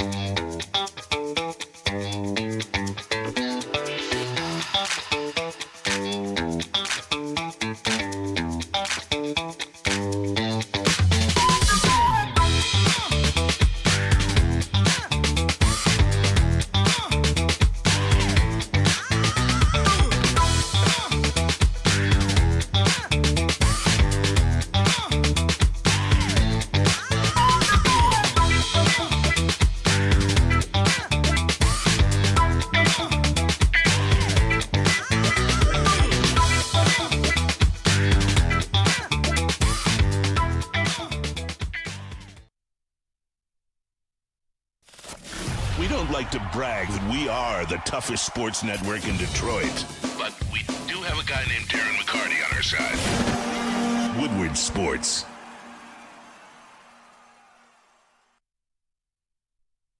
It's game on at Art and Jake's. Wings, burgers, pizza, and ice-cold drinks served up with attention to detail. Wall-to-wall TVs, great service, and a vibe that keeps your crew coming back. Art and Jake's, a sports bar setting with a fine dining flavor. Big injuries, big news. Twice a week, Dr. Jeff Pierce from Michigan Sports and Spine joins Woodward Sports Network for the Injury Insider Report. Big D Energy Tuesdays at noon. Braylon Edwards and Shaq Thursdays at 3:30. Get expert analysis and in-depth breakdowns on the latest sports injuries from the man trusted by top athletes in the community, like D-Mac. Whether it's the Lions, Pistons, Tigers, or Red Wings, Dr. Pierce talks us through it all. Don't miss the Injury Insider Report with Dr. Jeff Pierce, your go-to source for understanding the impact of injuries on the games and players we love. Only on Woodward Sports Network. Scan the QR code on the screen or go to MichiganSportsandSpine.com to see if Dr. Jeff Pierce can help you. A ton of fun, a ton of sports, and a ton of man-meat. Welcome to the Woodward Heavyweights, live daily 5 to 7 p.m. on Woodward Sports.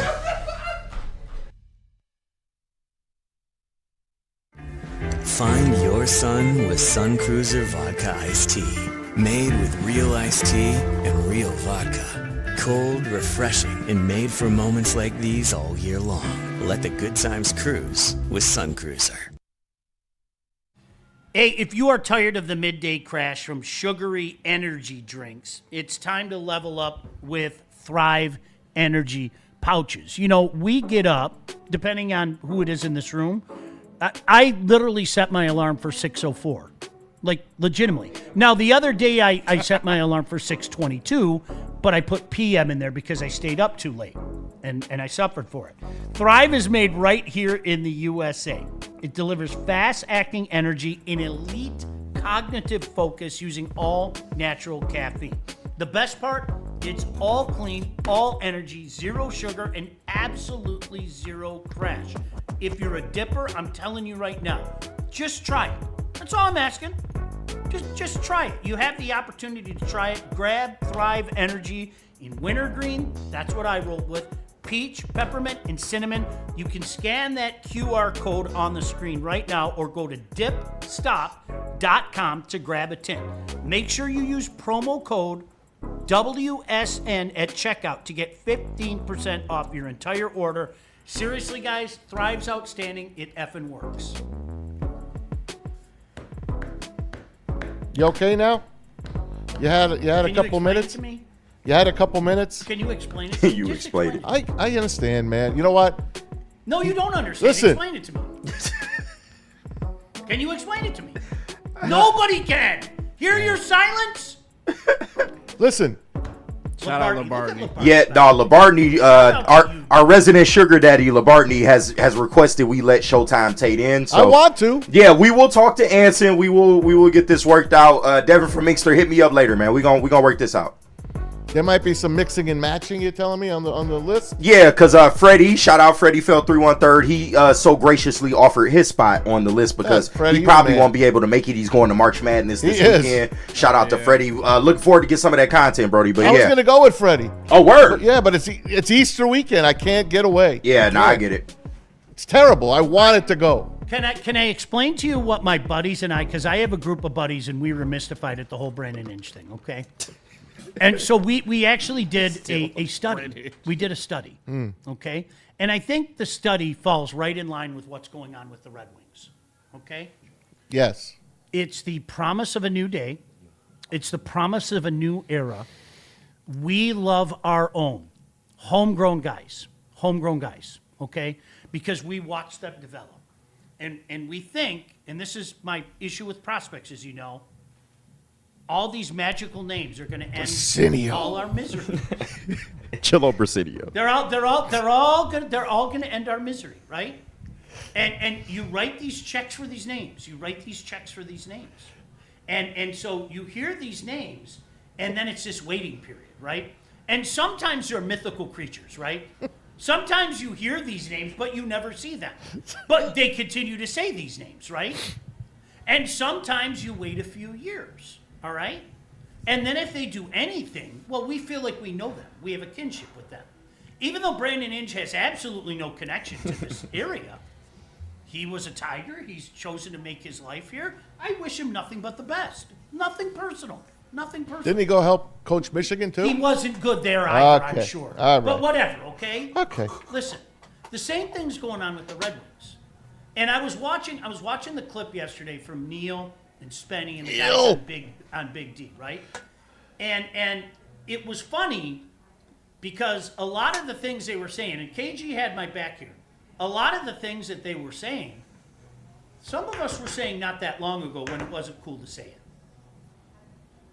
Where's the star? Show me who the star is. Who's the star? Well, you guys were talking of Elmer Soderblom, right? I remember vividly, my buddy Mike and I went to a game. It was Elmer's maybe first or second game. And I left and I looked at Mike and I said, do you understand it? And he was like, what are you talking about? I said, the hype about Elmer, am I missing something? I've watched a lot of hockey. I've broadcast a lot of hockey. You got in a fight the other night with the Pens. Yes. Yeah. Is there something that, like, and so many of these guys, Rasmussen, ASP, Danielson, I could go down, and some of them I'm not writing them off. Rasmussen is what he is, okay? I'm not being mean when I say this. There were people that were talking about ASP being the Rookie of the Year. And I said to somebody back in December, I'm not going to mention names. I'm not that guy. I said, I'm not sure if this guy belongs in the league. What the hell are you talking about? Watch him, please. I'm begging you. Watch him. I'm not sure he belongs in the league right now. And again, I'm not making he's never going to develop, okay? No development road you ask any scout. I've been very fortunate. I've covered games in the USHL, the OHL, so many of the developmental leagues. The one thing every scout will tell you, no two paths are the same, okay? But right now, as we sit here on, April 2nd, who is special in the Detroit Red Wings lineup? Go. Not one single person. I would pick one. I think Mo Seider's special. I get it. I really do. I think he's good. He's good. He's not. I would great. I'm not joking. I would put Mo Seider in the very. I don't want to say top 5. I'd put him as a top 10 defenseman in the National Hockey League today. I really would. He's never going to win. He's never going to win the Norris as the best defenseman because he doesn't put up the bombastic points. But I want a guy like that. He's got the flair. He's got the snarl. And it was funny because I've been hearing a lot of people talk about the bottom 6. Everything that ails the Red Wings is the bottom 6. Can we dig a little deeper, please? How about the top 6? Where do you want me to start? You want me to start with Patrick Kane? Phenomenal career. Hall of Famer. One of the best American players ever. He has no idea what the other end of the ice looks like at this point in his career. No idea. He has no idea. None. Lucas Raymond. Well, you know what I'm worried about with Lucas Raymond? This is what he is. 30 goals. He's a good player. He's a good, right? He's a good player. There's a level of consistency that hasn't been found yet. There's some nights you don't see him. You don't hear from him. I want a guy, if you're going to write those checks, that night in, night out is going to be one of the best players on the ice. Okay? Wait, do you want me to keep going? Please. Alex DeBrincat. Guy's a 40-goal scorer. Yeah. You want Alex DeBrincat. You also absolutely positively need somebody to be a facilitator for him. No question about it. Okay? Dylan Larkin. I'll say the same thing I've said for years. 30 goals in 5 straight seasons. And maybe, Maz, people will stop getting mad at me. Yeah. He's a darn good player. He is a darn good player. Right?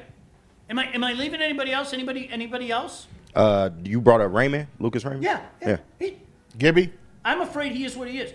John Gibson, water finds its level eventually. Yeah. He had a hell of a run here. He had it went a lot longer than anybody thought. What did people say about John Gibson? John Gibson wasn't able to handle a heavy load. John Gibson wasn't able to be a number 1. John Gibson at some point in time is probably going to run out of gas or get hurt, okay? Yeah. John Gibson is the reason, period, the Red Wings are in the position that they're in right now, period. And for you nerds out there, go look at all the metrics. Go look at 5-on-5. Go look at power play. Go look at short. Look at all that. He literally has skewed the numbers so much because of his play this year, okay? So as I was watching that yesterday, I'm not trying to throw it in people's face. How can I say this right? Because I don't believe in that shit, right? And guys are this is stuff that's been there for a couple of years. You just chose not to look at it. Yeah. That's really, I'm not trying to be a dick. No, you're doing... It's been there for a couple of years. You just didn't want to look at it. And I know why you didn't want to look at it. Because it's one of the most beloved and greatest athletes this city will ever see. Steve Yzerman has not done a good job. Period. End of story. And if you don't believe me, I challenge you, just like I challenge all the guys that I work with, start with the 2019 draft, his first draft. Go look at the drafts. I'm not going to waste your time or mine going over all the drafts here. Go look at the 2019 draft through the 2025. There should be 2 guys up here doing well from that draft. Yeah. 2019 all the way up. Look, go do it yourself. That's your homework assignment. Go look at those drafts. Well, you're supposed to hit on first-round picks, especially top 15 picks. Right. And there are still some guys that are, let's wait and see, in fairness, because I think it's stupid to write young guys off.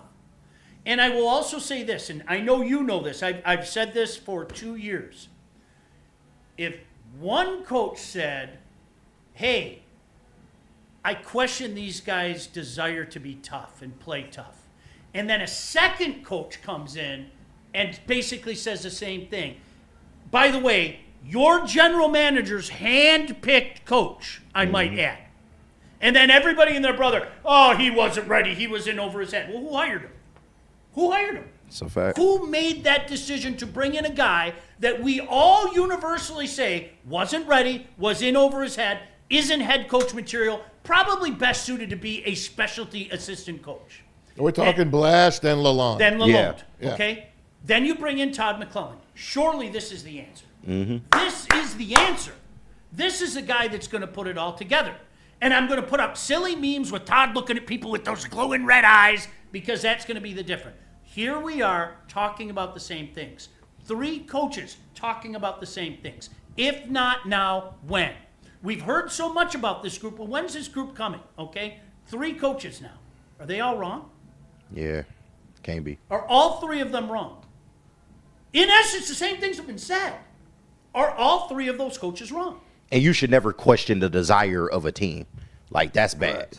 Like, I don't know how else to categorize. There's a part of me that thinks that maybe they're sticking it to McClellan in a way. Maybe they don't listen to him anymore. Well, you saying they losing the locker room? Yeah. Maz, I do believe he has. Maz, that has been his MO. If you look at him historically. It's only been a year. That has been his MO. So then I go back to what I just said. Yeah. So is it Todd's fault or is it the room's fault? It's- Or, I can't believe I'm saying this. Are you Mm-hmm. ready? Are you ready? Is it the guy who's had his fingerprints all over this franchise? Yeah. The guy who constructed this, the guy that controls every part of this franchise. Is it his fault? He has. We can't say that, though. He has missed We can't say that. 8 years, and he's missed on 3 coaches. Now, Tom McClellan's a good coach. He inherited Blash, to be fair. Yes. He inherited Blash. Okay, but I think Blash is burned. He's burned out by this team. He can't coach this team. He can't make them play any harder. He said it the other day. Maybe it's a talent problem. Yeah, you Imagine got to that. want. This is playoffs. You got to want it. I can't coach want. Yeah. He said basically those words in his own words. So what that means to me, hey, coach, go F yourself. You already told us we're just a bunch of jerseys a couple weeks ago. These guys have an opportunity somehow, some way, to change the narrative. Yep. They, in all honesty, they shouldn't be alive right now. They shouldn't be. But they have an opportunity to change the narrative in the next, 8 games? They play Philly tonight, and guess what? It's almost an even game on the line, on the betting line. So I told you yesterday I think the Wings win today, and there was a bunch of people in the chat saying, man, I wish I could bet you. So the number on the line tells me that Vegas thinks that they could win tonight. And they're playing a red-hot Philadelphia Flyers team. And they got one team left to catch in the standings, and it's the Columbus Blue Jackets. That's the only team that they can catch because the other teams are 8-10 points ahead of them now. What happens this time of year? Anybody who watches hockey, what happens The this time hot of year? team wins. The hot team wins. Cream rises to the top. Everything gets tighter. Yep. And everything, playoff intensity, Mm-hmm. right? Yeah. Playoff intensity. In essence, teams are playing playoff intensity. Is it any surprise that the Red Wings have gone like this years in a row? Might that be a roster construct issue? Might that just throwing it out there? Crazy idea. I know 3 coaches in a row have talked about that, but surely they're all wrong. They don't get it. They don't get it. No, but And the fact that they've faltered multiple marches in a row, might that be that they're Charmini soft? yeah, 4 marches in a row to be exact. So yeah, What do you want me to say? What's the common denominator? The team has been relatively the same the whole time. The coaches you swapped out, but Sean, I wanted to ask you this because everybody looked to this season as okay, we need to make the playoffs now. Like even last year, people were like that, but especially this year, even people like Neil, who has supported Steve Yzerman the whole time, said this kind of has to be the year. If and when it doesn't happen, because it does appear it's trending that way, What do you think should come of that? Because we all know Stevie isn't going anywhere. We talked about it yesterday, KG, as you recall. And I'm only bringing that up for the people that maybe didn't see the show. Elliot Friedman, who doesn't throw things against the wall, said that he's hearing that Steve Yzerman might be in trouble if the Red Wings don't make the playoffs. Do you buy that, though? And I'm going to say it I don't believe it for a second. Come on now. I do not believe. He suggested that maybe they kick him upstairs and Horkoff, who's done a fantastic job, Spartan Dog, Horkoff, who's done a fantastic job in Grand Rapids and as assistant general manager, or Draper takes over, okay? I don't believe for a second, and I'm not disrespecting Elliot Friedman because that man is about as well connected as you can get. CBC. I do not believe for a second that they're going to do that. I don't. And let's play a game of pretend. If they do that. I also don't believe for a second that Steve Yzerman would be cool with that. Yeah. I don't.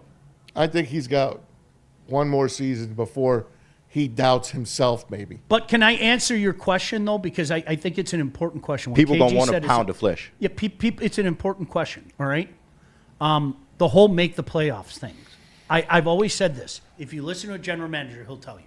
Just pay attention, okay? The day he was hired, he said, this is not about making the playoffs. This is getting back to being a team that year in, year out, like my era, is in contention for Stanley Cup. So what's the timeline? Do we have to wait 10 years? Do we have to wait 12 years?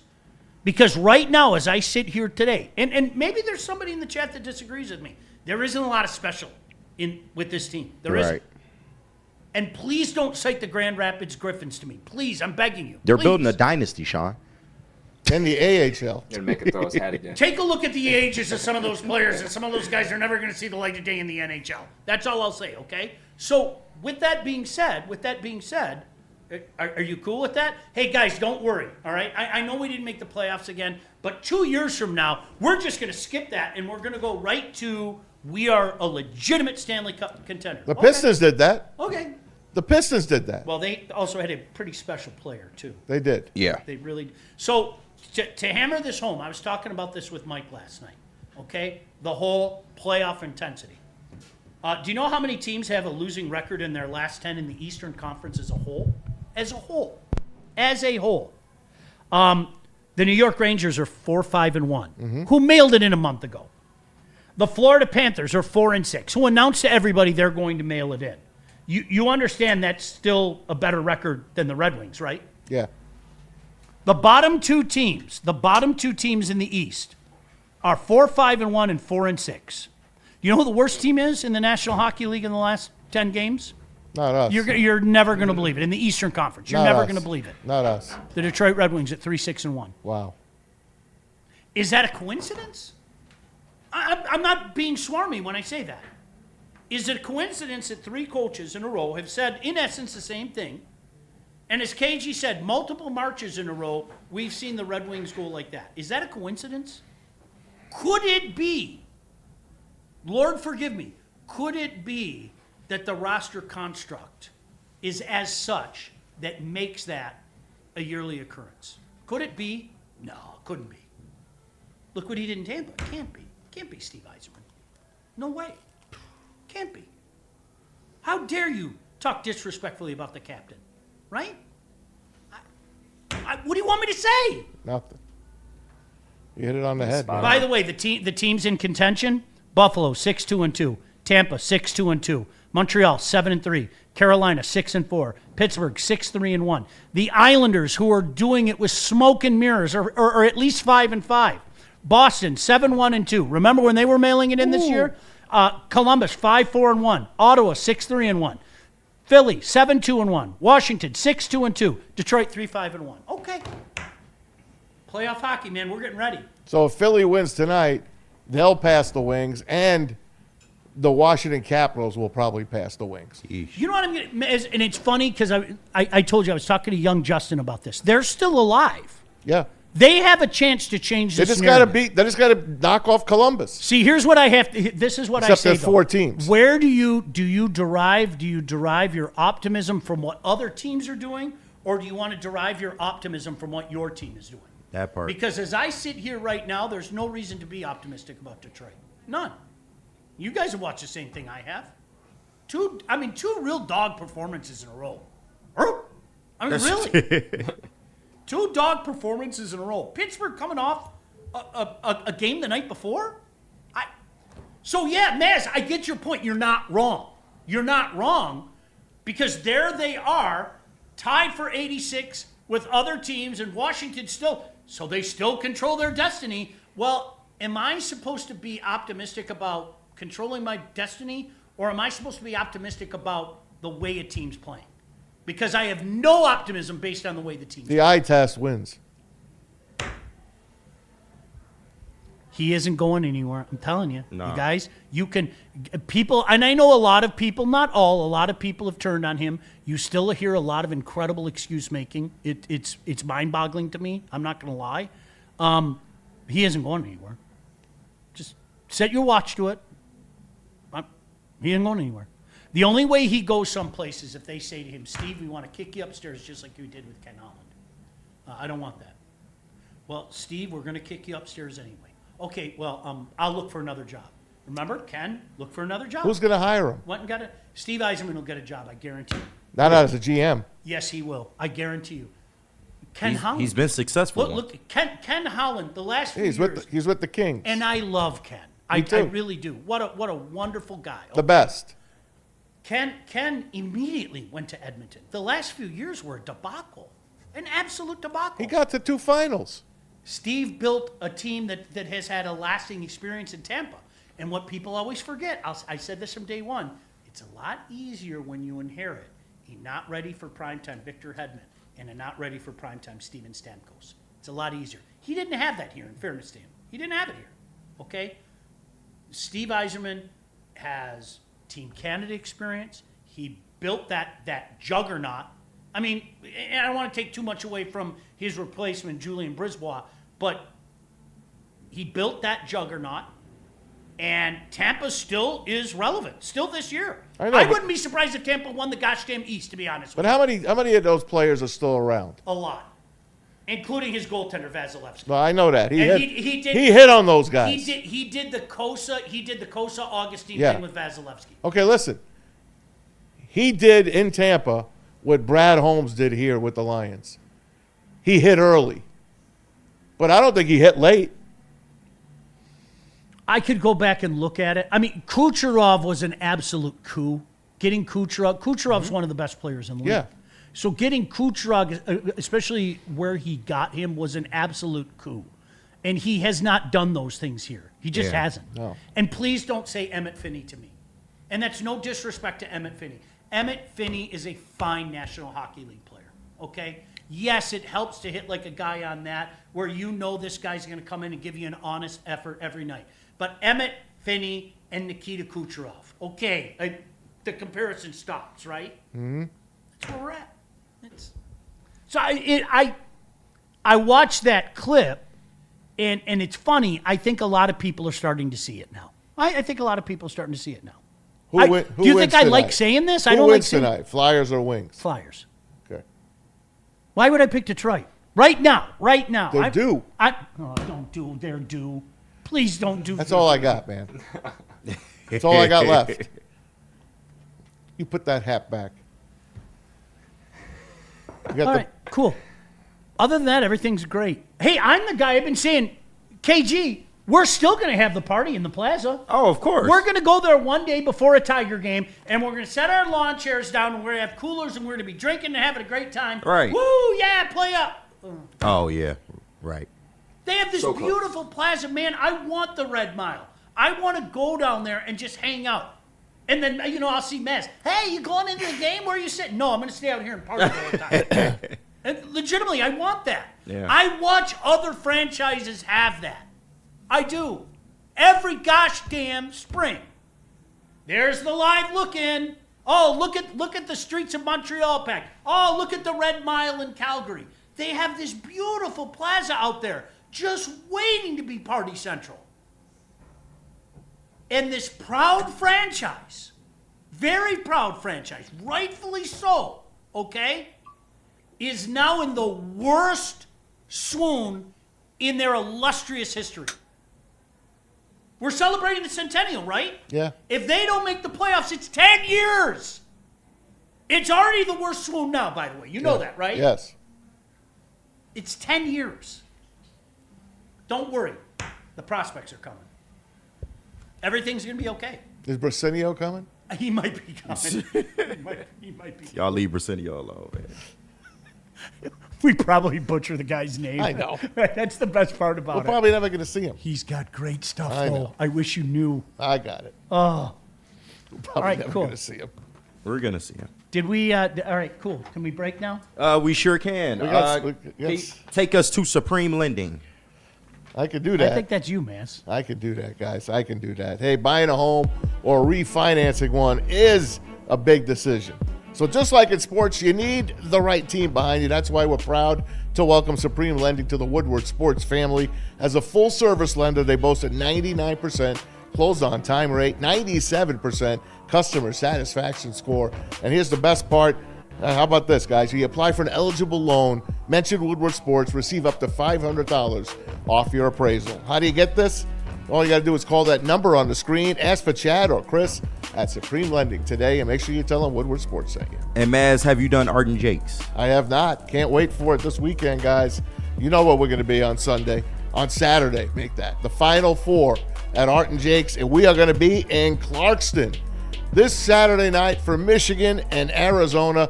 It's the second game. I'm sure we're going to be there a little earlier than that for Illinois and UConn. Make sure you join us at Art and Jake's, the best. 80 big screen TVs, 22 draft beers on tap, and a great menu loaded with fan favorites. Join Woodward Sports. We'll have our watch party for the Michigan-Arizona game on Saturday. It's the Final Four with Art and Jake's and Woodward Sports. Thank you to all the fans for making Woodward Sports your number one online destination for Detroit sports. We promise not to drop the ball. No one gives away more cash and prizes than Woodward Sports. You don't believe us? Here's our latest $10,000 winner. You know, you guys posted, hey, if you guess all this stuff right, we'll give it's $10,000. I'm like, okay, well, why the hell not? And the winning doesn't stop there. How about our Outkick Your Coverage winner? I think you won. We got This guy's got a hot girl. Bigger prizes, bigger giveaways, cash, merch, tickets, and more. All from the biggest sports network in Detroit. No one does it bigger and better than Woodward Sports. Make sure you're following, liking, subscribing on Instagram, Facebook, X, and YouTube for your chances to share in the winning. From Detroit's #1 sports network, Woodward Sports. It's game on at Art and Jake's.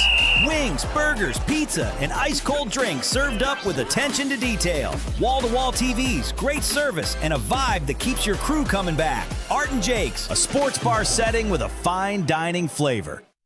I hate to tell you, energy drinks, but you're about to be crushed. Thrive nootropic energy pouches are here to change the game by delivering steady, focused performance in a clean white pouch for a fraction of the cost. And unlike other brands, Thrive comes from an American company that's been leading the way for over 30 years. So stop drinking gut rot energy drinks and why don't you thrive for a change? It's just better. Guys, we're simpletons. We like really for sure. simple things. We like free bets. We like gimmies.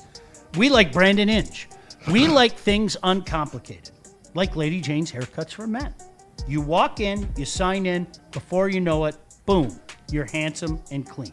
Lady Jane's Haircuts for Men, open 7 days a week. You can walk in anytime. Lady Jane's Haircuts for Men, it's wicked awesome. And Sean, tell us about one of our favorite drinks, Sun Cruiser. I can tell you about Sun Cruiser. We had a blast with Sun Cruiser in the fall, but it's not just for lion season. Especially with the weather getting nicer. I'm serious. I hope one of you Lions fans. take me. Shout out Sheila. Why do you do that in the middle of a race? Sorry, man. I don't know. It just hit me. Okay, so when we head to the plaza, we're going to head to the plaza on a beautiful day. We're going to celebrate playoff hockey elsewhere and probably go into a Tiger game after that. And Sun Cruiser will be in tow with us. It's a clean, crisp sip that will not fill you up.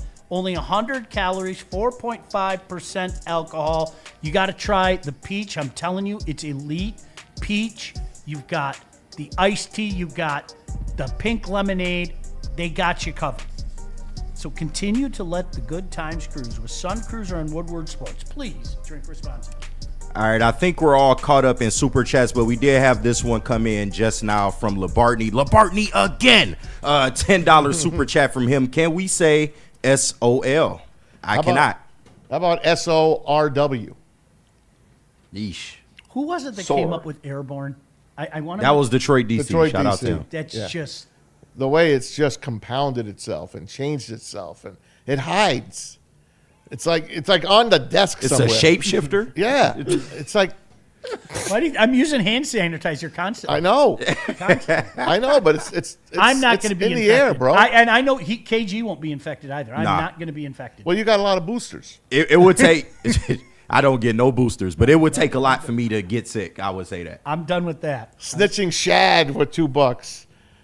I had a God plan, Dutch Iserman. I had a GD plan, Dutch Iserman. I don't know how. You know, when you say things like this, you know how it is, especially when you attack. You know, and it's not even attack. Steve's a good dude. I don't have any problem with Steve. Man. It's there. He has not done a good job.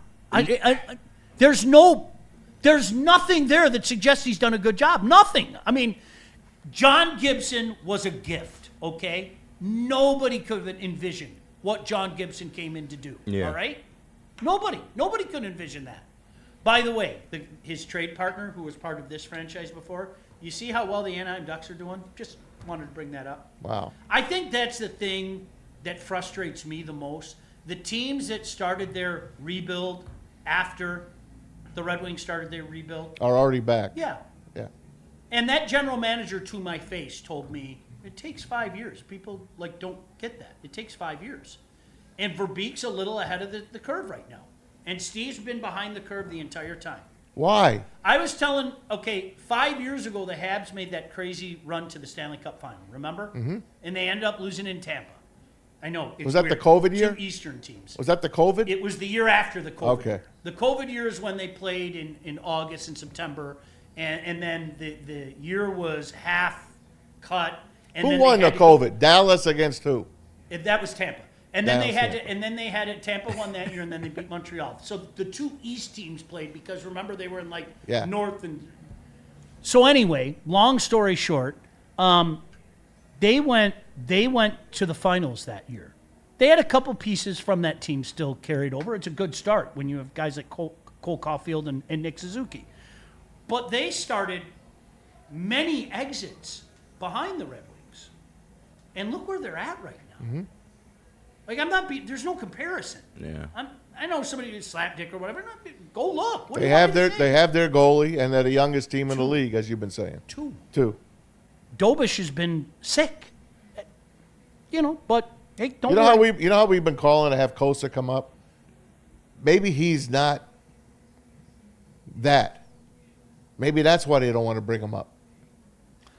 So not that long ago, I know there were people in the franchise that thought that Augustine was the heir apparent, that this job eventually was going to be Trey's. All right, and again, all you can do is look at what he did in Tampa. He had a pretty damn good goaltender, Maz, that took them to the final in Ben Bishop, right? Pretty damn good goaltender. All 7'11" of them. Yep. All right, and no, he kept the seat warm for Vasilevsky. Then Vasilevsky went and won multiple cups, and in my mind, he's probably the best goalie in the league. If I had to pick one, I think I'd pick Vasilevsky. You can do a lot worse. Yeah. Yeah. Dante asked me, hey, Maz, is Stevie Y on the spectrum? He's got those glowing eyes, though. Remember, he's going to... I don't know if it's big that bad. red glowing eyes. We do have some late super chats coming in. You'll be amused by this one, Sean. right. $2 from Smitty, 5244. Sean needs a Boxers for Brandon shirt. We also... I don't get... You guys know I'm right, please. Just tell me I'm right one time. As Maz looks away. Maz, this next one is for you from Detroit, DC, right on time. SOL went dormant for 2 years. It's mutated, airborne, and the strongest strain ever. 11 boosters, gas mask, arrows on aisles, no flattening curve, poison. Detroit, DC, you are a legend forever as far as I'm concerned with the whole airborne bit. That is Shout out DC. I love the way it went dormant for 2 years, and now it's stronger than ever. I think Brad's infected. I do. Don't you love those scare things that show up on social media? Scientists say the newest strain. I better run to get my booster. Right. Fuck out of here, man. Oh, I saw what you said the other day, DC. When I'm on the couch, yes, that is the stronger strain of KG. I tend to get a little wild on the couch. So. That was the Merv Griffin set. Yeah, it was. Are you sad no more Monday night doubleheader? You didn't like it, did no, you? I hated them. So, yeah, NFL came out with no more Monday night doubleheaders. They're going to allocate those.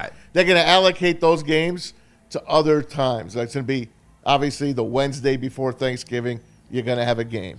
You're going to have Friday night games. Cool. You're going to have it. By the way, if you play on a Friday now, they're not counting that as a short week. They're not even counting Thursdays as a short week. That's now. insane. That's just cruel. It's just to regular players, now to the NFL. It's regular. I love that Wednesday thing. Gosh, I love that idea. That is such that. Like, seriously. What do you got to lose but play on that game? Dude, you know, for me, like, for years, at some I know I'm calling a hockey game that night. I know I am. You know, for years, I you know, whether it be the OHL, I know I did a college game one night, whether it be a prep game. I know. And you know what? You get home, and there's nothing on, and I'm not go hang out at the bar guy or anything like that. Can you imagine rolling home and it's halftime of an NFL game the night before Thanksgiving? Yep. Now, B-Lad's looking at me like, rolling home? I'm just getting ready to go out the night before Thanksgiving. But at least when you're at the bar, you can watch an NFL game, dude. Yeah. Hopefully it's a nice, sweaty one, too. Can I say this about the Monday night doubleheader, though, Maz? If you made it like once a year, like a special thing, I don't mind it. I don't mind it. Like if you do, but you have to do we're going to roll early. We're going to roll this one at 7:30 and then the other one at 9 o'clock. But to do it in mass, no. Yeah.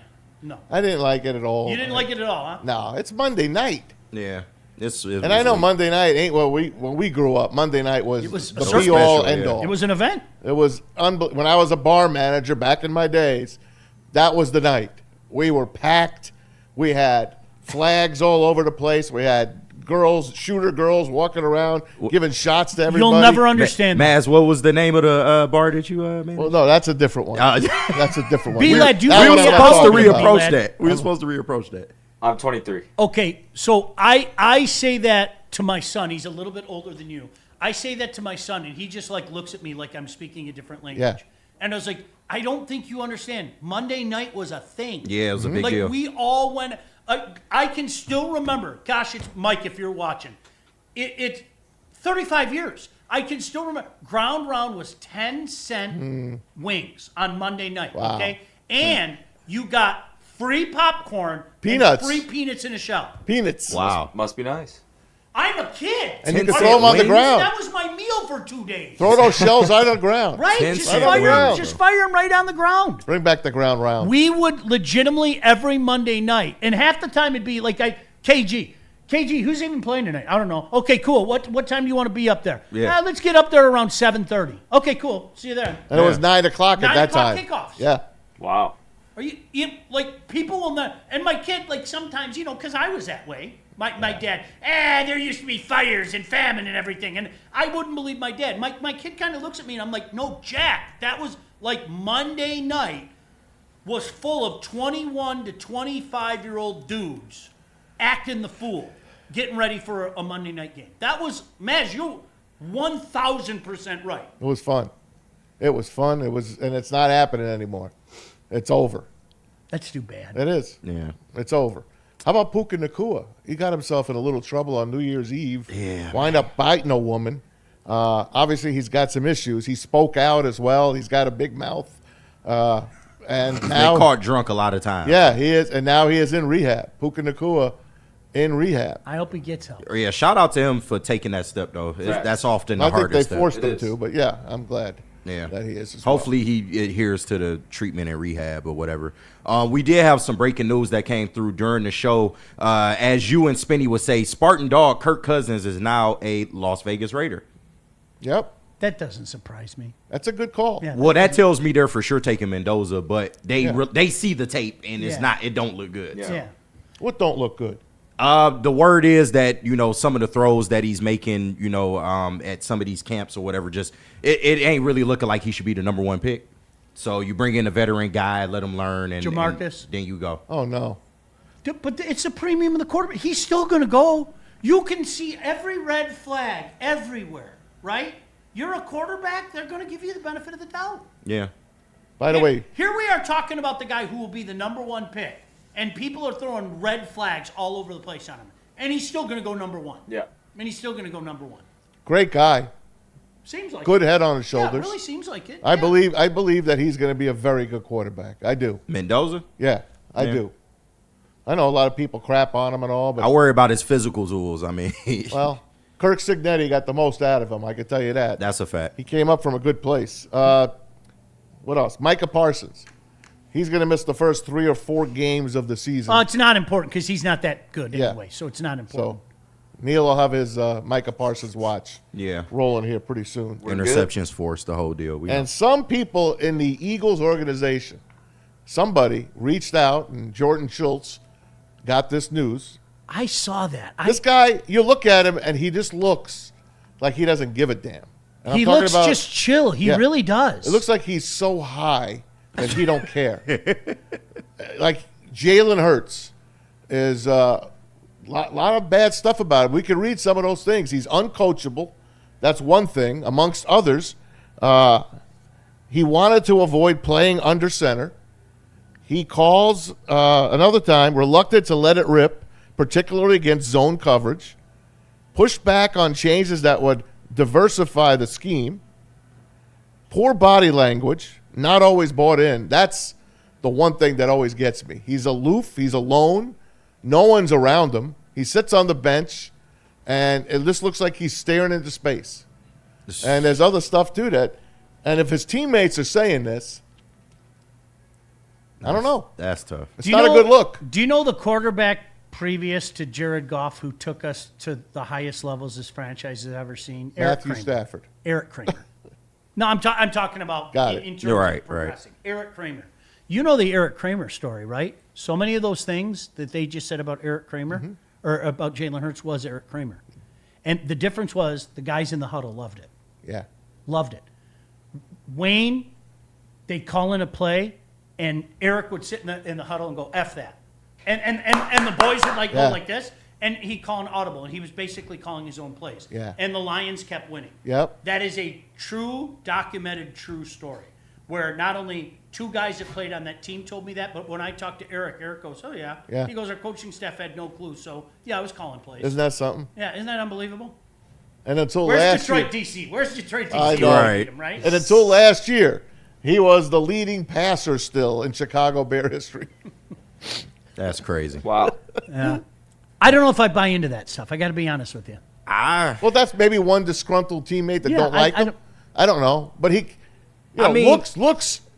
Maybe they're deceiving, but he does look like he doesn't. Well, give a- I will say this: can why see did it. this come out after they won a Super Bowl? That's really weird. But that's kind of the position you are in. The Jalen Hurts trajectory is like one of the funniest in sports because at one time he was a second-round quarterback, right? The Eagles had no belief in him at one point. I remember when they first came in, the new regime with what's the coach? His name? I was just slipping my mind right now. The guy Chip Kelly. Yeah, no, I'm talking about. Was it Chip Kelly before? I'm talking about the new coach, the guy that's there now. Nick Sirianni. Yeah, Nick Sirianni. Yeah, when they first brought him was in. the guy before, though. Yeah, right? yeah. But when they first brought Jalen Hurts in, they were like, we don't know if this is the guy. You know, they were talking about maybe trading him or getting him off the team. Then they go have all the success under Sirianni. They go to the Super Bowl. He becomes Super Bowl MVP. Now you're kind of regress back to what you were before that, and you can't get rid of him because he's technically a good quarterback. Like, what do you do? He's got the rings. Yeah, it's you don't hear that come out after you win a Super Bowl. Isn't that amazing? It's fascinating how that I don't think they ever really believed in him. And when you look at his play on the field, you can see why. He can't really throw the football that good. Well, 3 Super Bowls Boy, for he the makes Eagles. plays when he has to, though, doesn't Yeah. he? He's one of those guys. He makes a play when he has to. He really does. All right, hey guys, we'll see you tomorrow. We're going to be out at the fest. Happy opening day, guys. Hopefully, you could come out and say hello to us, and then you can watch my car speed away at about 10:01, as I want no part of the carnage, and I want no part of seeing he whose name I dare not mention throughout the first pitch. See you guys.